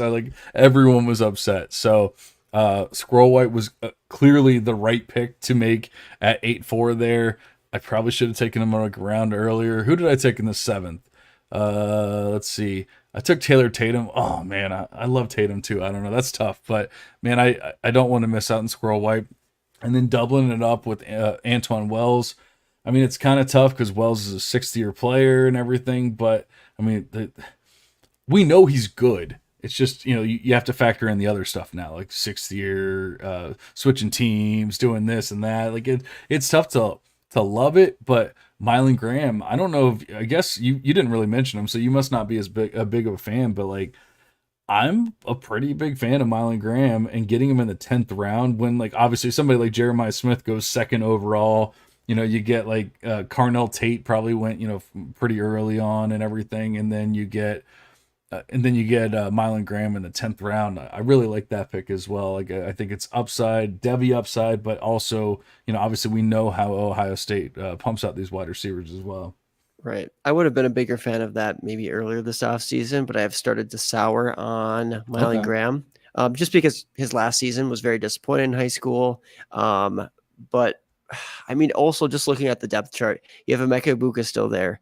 You have Carnell Tate there. You have a better freshman. So, I mean, those are three guys that are clearly ahead. But I also believe that there should be Brandon Innes ahead. I mean, very high, similarly or probably better as a recruit, and shows some versatility from a return game. It's just he was kind of banged up this last year. So I think he'll be ahead, and they might even have one or two like upperclassmen, Xavier Johnson, maybe guys like that who are not good, but also Ohio State will give them some snaps here or there. So I just think that there's a strong possibility of a year 1-0. So maybe you don't care about it, right? I mean, I know that there's still hope for like Noah Rogers and these other guys who put up a 0 last year at Ohio State, but they had to transfer out to get that opportunity. So I think that Mylan Graham in the 10th, I get it, take a stab at a Ohio State wide receiver. That's just my rationale for why he's been falling a little bit for me. He was in my queue at that time, but I was leaning other ways, only because I'm like, this is a high probability year 1-0 situation. As much as, hey, I kind of like the player, I kind of like overall a Ohio State wide receiver, is just looking at the opportunity there. Going to be tough to project it out unless Jeremiah Smith or Carnell Tate or Emeka Ibuka flop, which is probably not likely, or get injured, which I guess can happen, but I'm not going to bank on it. Yeah, like it like I said, a solid team. Not a team I'll be happy to go up against either. He's going to definitely be bringing some players over to the NFL side as well. Although I'm not the biggest Tez Johnson fan. I really feel like he's overrated. I'm not even saying it's a terrible pick in the 6th round or anything like that, but I just feel like he's just getting a little too much hype right now. But I love the JoJo Trader. Obviously, it's going to be a while before he hits NFL sides, but I liked that pick a lot, and I really like the call. But that brings us to your squad. I guess I'll start us off here. I'm still mad at you for the Jackson Dart pick in the 2nd. And I'm not even saying it's wrong. I really went back and forth. I took Connor Wegman at 208 or something like that, 207, whatever it was, and then you took Jackson Dart a couple of picks later at 210. I'm not mad at you, or I am mad at you, but like I can't blame you. It's just I really was trying to play the game. But yeah, I really struggled trying to go with the youth of Wegman, the upside of Wegman, or more of the proven nature of Dart. And I still don't know if I made the right or wrong call there. Well, we'll just have to wait and see. Like the Quentin Martin pick in the 5th, actually, that feels like a pretty good value. I mean, I guess if I didn't get Taylor Tatum a couple of rounds later, I would even say it was a great value. But then when I can get Tatum a couple of rounds later, then I'm like, I don't know. But I know a lot of people are super hyped on Quentin Martin and not so much on Tatum. Although, both of us really like him. You have the QB1, and I'm doing it in air quotes right now, and Carson Beck. It's not that I dislike Beck. He's just not my QB1. And yet, I actually, I don't know why that still shows up on there. I did trade him for Jalen Warren, Bucky Irving, and then Jackson Dart, basically. Right. So that's the one that kind of skews it a little bit. Yeah. Okay. Yeah. Okay. But I was like, well, I'm getting some NFL assets just to trade down and get a guy in the same tier. Yeah, give me a free Jalen Warren, free Bucky Irving. Heck yeah. And then you got Jackson Dart, right? Yeah. Okay. Yeah. So yeah, actually that makes me hate you even more for the Jackson Dart pick, because not only did you get Dart, but you actually got like extra NFL players and stuff like that too. So I absolutely hate you. I love Roderick Robinson. I think he's still going to get his chance and everything. I really feel like you went a little early. You had to get your guys with Jam Miller and Jadon Blue. I don't know, what made you feel that way. I know Andy Starr is pretty big on them as well. So maybe you felt like you were obligated to take them a little earlier to make sure that you got them, or maybe you just wanted to put your stamp on it. But I feel like both of those picks were like a round early. But I don't mind the players. I don't Oh, hate the sorry. players or yeah, I don't hate the picks or anything like that. I don't hate the players. I just feel like it was a little early. But like once again, even past the fifth round, it's really difficult to say when to make those picks or anything. And I'm not trying to be like the ADP master of like you should take this guy then or whatever, because that's definitely not my strong suit. But I can just tell you from like even the sense of talking to other people and everything like that, it seemed like they probably would have lasted like another round at the very least. Yeah, I mean, I'm not even gonna disagree from a standpoint of selecting Jam in the late fifth and Jaden Blue in the early sixth. Seems on paper, seems in theory to be early, but then I look at the players in those rounds, and I'm like, there's only a couple of guys that I'd rather have after the 5-10 mark instead of like a Jam Miller or a Jaden Blue. Like, there's literally only a couple guys in the draft that I'd rather have. Like maybe a Tez Johnson at 605, maybe an Abu Sama at 607. After that, I'm really struggling. Like, I mean, I was considering Donovan Edwards, but I was like, I already have a share of him. Tatum. Dion Or Burks. no, he went after. Never mind. Okay, I'm sorry. Yeah, Taylor Tatum went later, but I already had a Yeah. share of him. And I think that we talked last episode on why Taylor Tatum actually might not be so productive this year versus I think the guys like Jaden Blue, Jam Miller could really make a big leap and actually help me on the NFL side sooner rather than later. Rather than having to wait that long game with Taylor Tatum. But, I was just looking ahead. I'm like, I mean, I considered other options, but I was like, I just really want to get these guys zero exposure thus far before this draft to Jam Miller, Jadon Blue, Quentin Martin. So I'm like, just got a triple tap there on the running backs. Yeah, I know David Ezuyamame is a hot name in the streets, the campus streets right now. So solid pick in the 11th there. Thomas Castellanos, I already said, was one of my favorite picks just because I mean, even though I don't necessarily think it's going to be Devy upside, I think he can really put up some solid points there for your CFF team.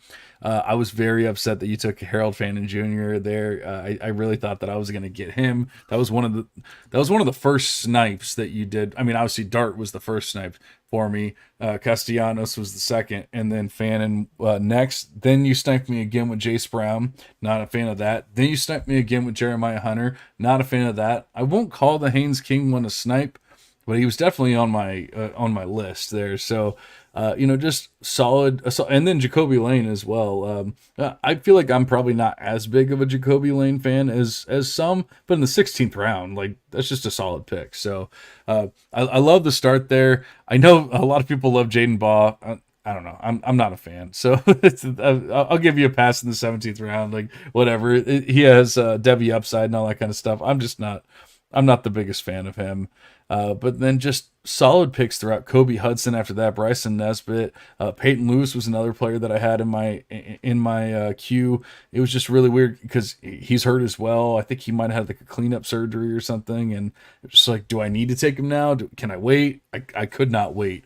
And then I'm kind of stuck to the Devy heavy plan for quite some time.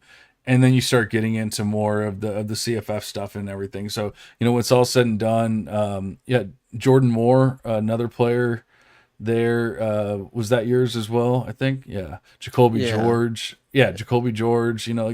honestly, like, shit, you were probably maybe even more Devy heavy than I was when it was all said and done. Yeah, I mean, maybe. And I honestly like Cole Taylor, Western Michigan tight end, former LSU tight end. Yeah. And Mitchell Evans, getting those guys in the 30th and then 45th rounds.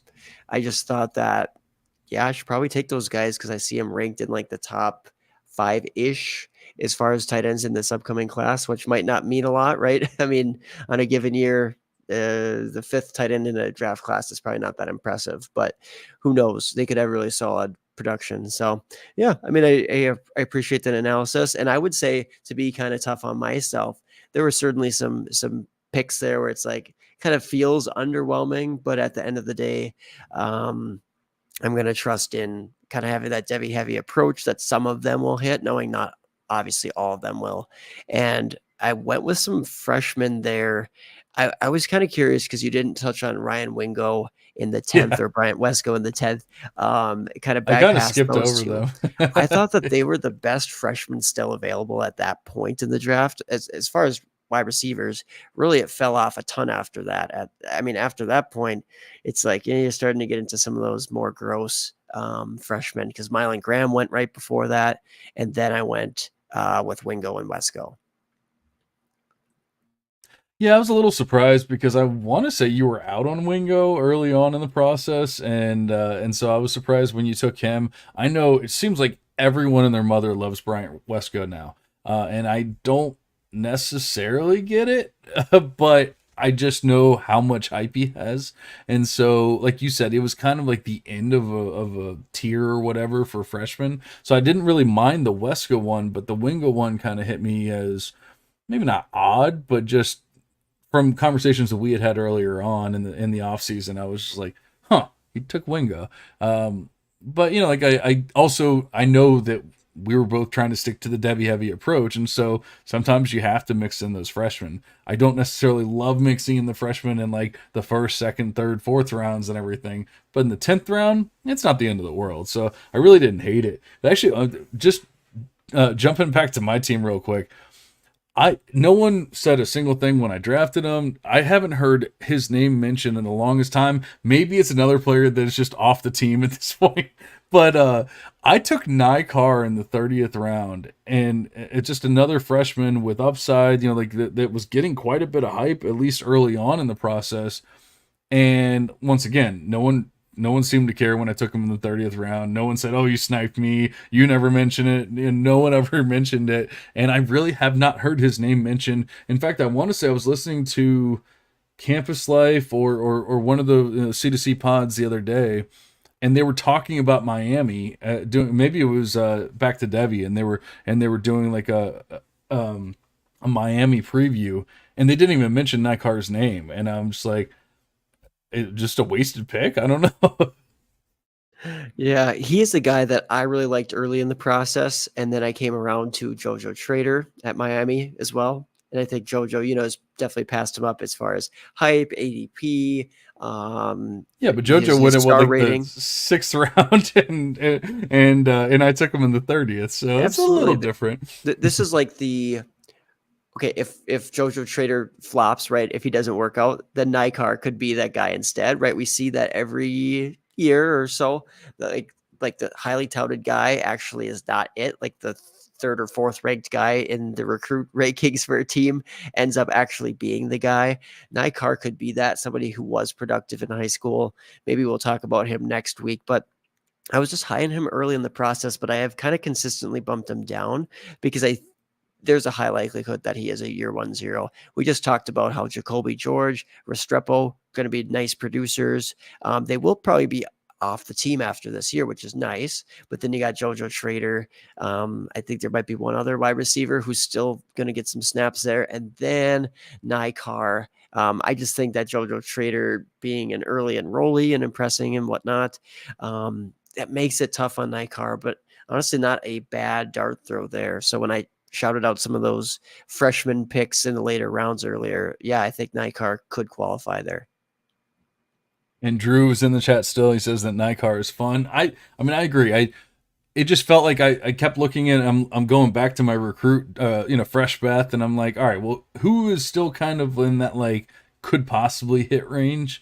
And Nykar was one of those players that stood out. And I'm like, in the 30th round, yeah, give me Nykar. Like even if he's a year 1-0, I don't truly care. And I had another point and I just completely lost it. But my wife texted me and then Drew was talking and I completely lost that train of thought. So why don't we move on? We've already done a very good reaming of Andy's team. So why don't we skip over to Pats for Life? And how are you feeling about his squad? I'll give Andy one more. Not reaming, but actually I'll give him a pat on the back. I'll be right back. I'm listening, but I'll be right back. Okay, yeah, no problem. I will give Andy a shout out here just because I did appreciate the Arch Manning pick at 301. So after that, we've been talking about the CFF heavy stuff and all that, which, it is fine as a strategy, especially if you win. If you win this year, it will all be worth it. So don't sweat it about those picks. And I liked Arch Manning just because he is a valuable Devy asset. He's probably going to be a very valuable CFF asset. You just got to be patient, wait your turn with him. And Yeah, I think at the end of the day, there are a couple of guys who have Devy upside. So ultimately, with that team, don't hate it. I'm really excited to see what's ahead for Arch Manning. So I do like that. But as far as Pats for Life 22, we talked a little bit about the Shedeur Sanders reach there. In Casey Concepcion, probably also a reach in the early second. So it's tough when those guys are in the first 2 rounds, but some very upside heavy quarterbacks going after that Milroe and Ewers. So that is interesting from an upside potential, but also high bust potential there. And I think that this roster in general kind of that describes this roster well. I guess there is that boom or bust nature to it. There's some serious Devy potential at times, but then there's a lot of risk for like zeros and freshmen and all those types of assets. So I think that there was some upperclassmen who are not super likely to be CFF or Devy relevant. Maybe the quality dropped off in some ways, but again, some serious upside. Yeah, I tend to agree. Jamie says that was a fast bathroom break. It was actually a drink break, so I had to go get a little more bourbon. And like I said, normally my wife, my lovely wife, would bring me some more while I'm here on camera, but she is not here tonight, and so I had to go take care of business myself. Back to the squad. It starts off a little rough with the first couple picks. I mean, I don't hate Casey Concepcion, but I just think it was a little early. We already talked about Shedeur Sanders, but then I'll tell you what, he goes through a pretty strong run there. Pass for Life does with Jalen Milroe, Quinn Ewers, Damian Martinez, Nick Anderson, Jeremy Bernard, even Phil Maffa. Not necessarily for Devy purposes, but people think he's gonna have a huge year. Kind of the same thing with Cameron Ward. Like I know a lot of people still believe that he could be. I've seen him in like the top 2 or 3 of some Devy rankings and stuff. Well, that'll never be me, but I know that he'll probably have a pretty solid year at Miami, throwing all those touchdowns to Carr. It's going to be so easy. But Perry Thompson, like I'm a huge Cam Coleman fan, but I know that there's just as many Perry Thompson fans over at Auburn. It just seems like James Peoples, Garrett Green, even you're a big Jordan Lyle fan, so there's a lot of like bigger name players and everything here. He kind of went on a pretty strong stretch there, whether it's all Devy, all CFF, or a little bit of both. It seems like a nice mix of it. And like you kind of said, it kind of falls off towards the end. I guess I would say it's probably not the strongest CFF squad, but I mean it has enough where I think that Pats can definitely compete there. Yeah, I think it might take a year or two only because of some of the freshman heavy draft approaches. I mean, when you count it out, I mean, there are quite a few guys there that are probably not going to be startable the first few years. You went down Jordan Lyle, Caleb Odom, which I like Odom. So I'm not hating on these picks at all. Jarrett Gibson at Texas. Well, that's going to be a few years. Cam Williams, Notre Dame, Courtney Crutchfield. Those are all freshmen. And then there's even some other ones. But like you said, he went on a nice tear there. So I actually got to give some more credit within the first 20 rounds. And then after that, I do think, yeah, there was that fall off. So not saying that none of the later round picks were nice. Like I think Mario Williams, actually, guy who was at Oklahoma, very highly touted guy, went to USC and similar to Singer in some ways, didn't necessarily stick out as much as we would have liked to see this last season. But there's some weird stuff going on in the offense, so maybe you excuse that and say Mario Williams going to Tulane, he could blow up this year. So very interesting pick, but he's an undersized guy. So what's the Devy upside there? I don't know. But there were a few later picks where I'm like, oh, interesting. But the first 20 rounds were solid for Pats for Life 22. So overall, I like it. I agree. And our boy Muse in the 41st round, you gotta love that one. But that brings us a dark horse to be the wide receiver one at A&M, which also makes me happy, but also kind of sad because I'm like, do I even trust that that's going to happen? Probably not, but it'd be nice. It'd be fun. I mean, he has the opportunity though, and in the 41st round, you can't hate on that pick at all. So yeah, I think he has a chance, but maybe like you said, maybe it's not too Devy heavy. It's just maybe too youth heavy, and so that can kind of hurt the first year or two, but you hit on a couple of those players. Next thing you know, you have a studly roster going into the year 2, year 3, whatever. Especially if you can hit on some supplemental picks and things like that. So I don't hate the squad, and like he had a quite a solid run.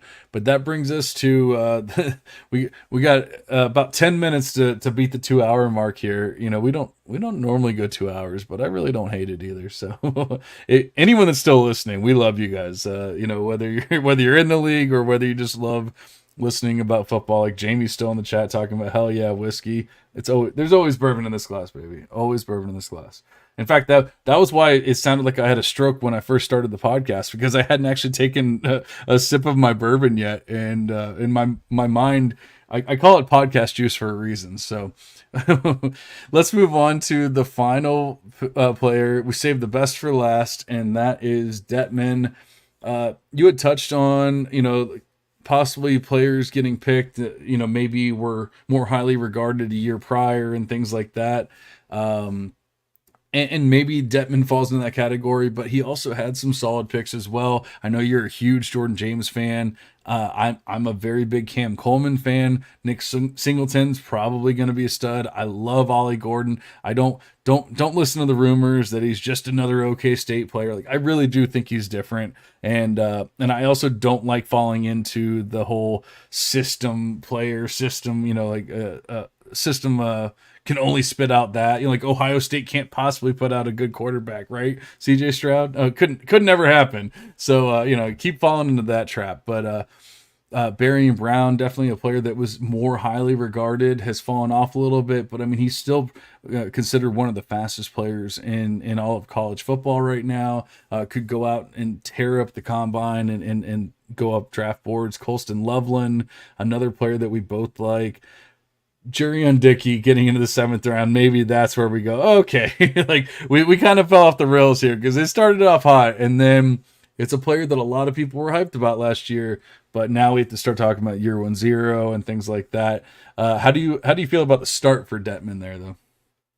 Yeah, I mean, you mentioned quite a few good players, and then you get into the Jurion Dickeys and Cade Klubniks and Matthew Goldens and Malachi Nelson. But I mean, I really like to start. Like you said, Ollie Gordon, Nick Singleton, Jordan James, Cam Coleman, Barry Brown, Colston Loveland.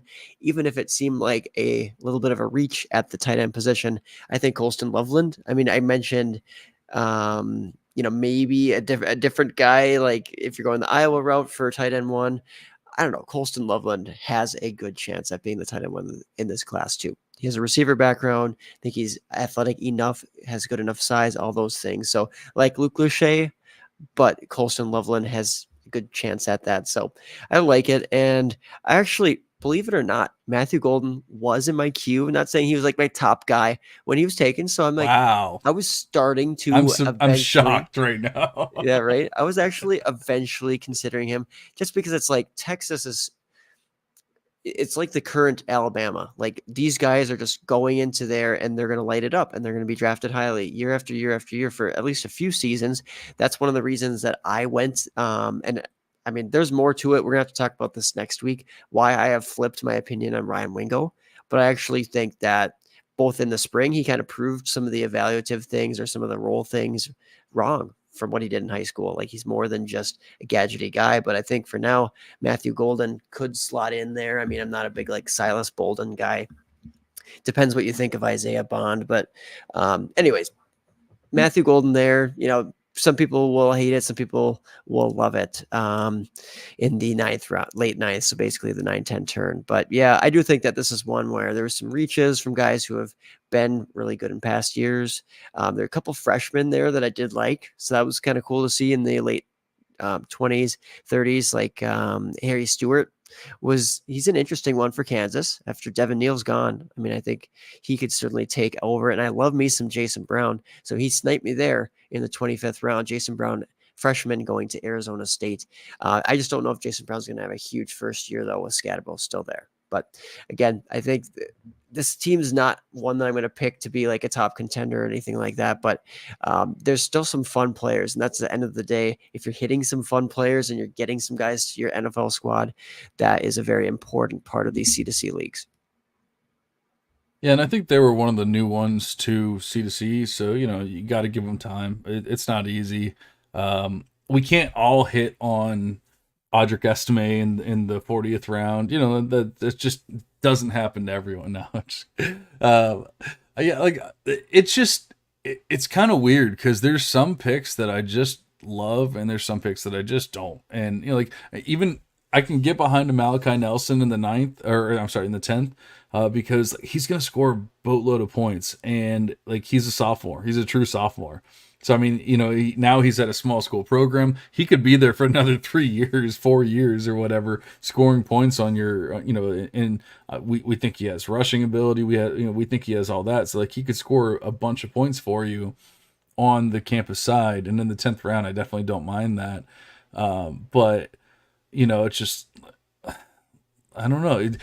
Some of these picks just feel like they were like I really liked Roman Hemby last year. I'm not as big of a fan now. Like it just like I feel like I've changed my opinion on some of these players, and maybe they didn't quite change it. But then I love Jalen Daniels, and I still believe in him. So I love getting that pick in the 15th round.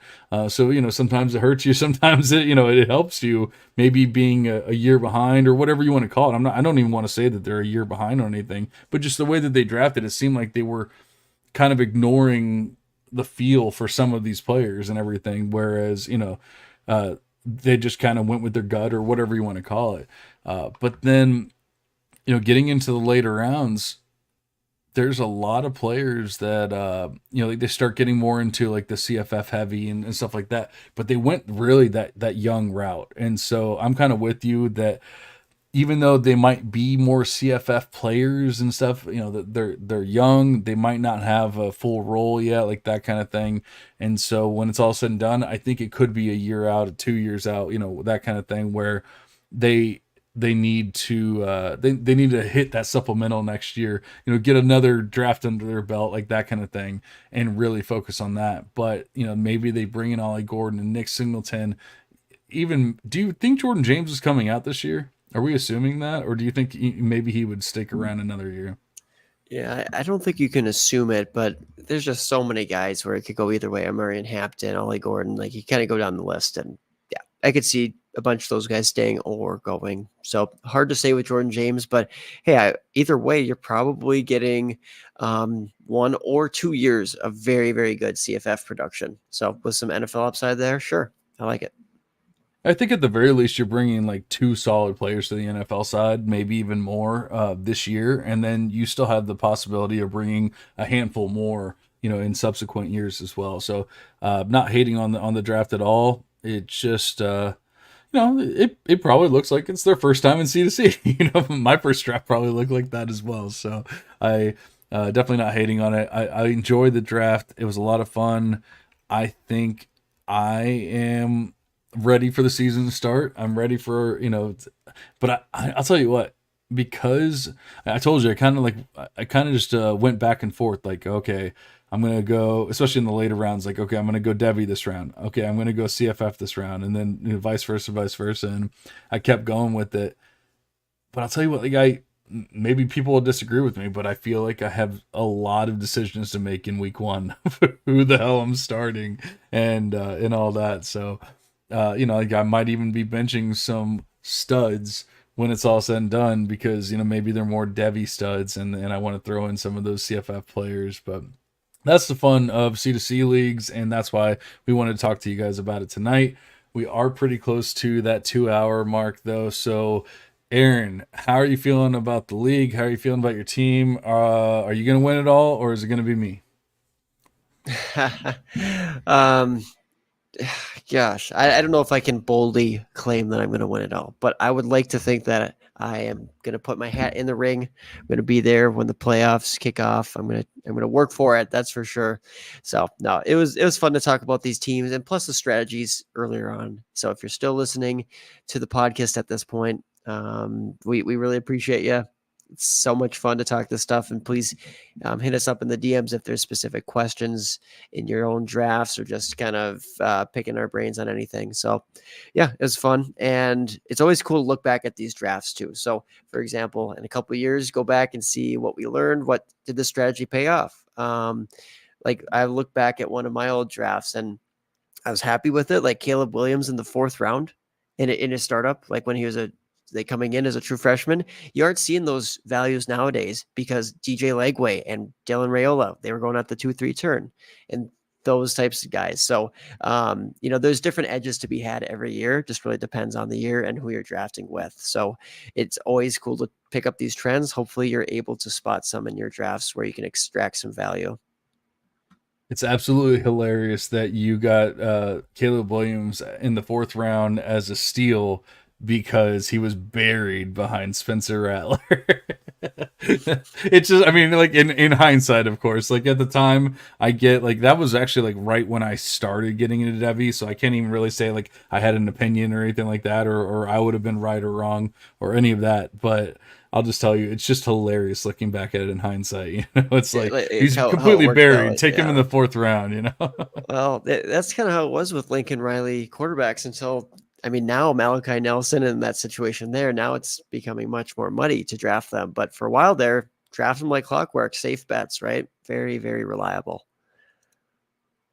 Yeah, that's true. You know, maybe this is gonna because I'm sure Malachi Nelson was the QB1 in last year's draft, like easily for everyone. And maybe now we'll get back to people actually like look at talent and stuff like that, and not just necessarily where these players are going.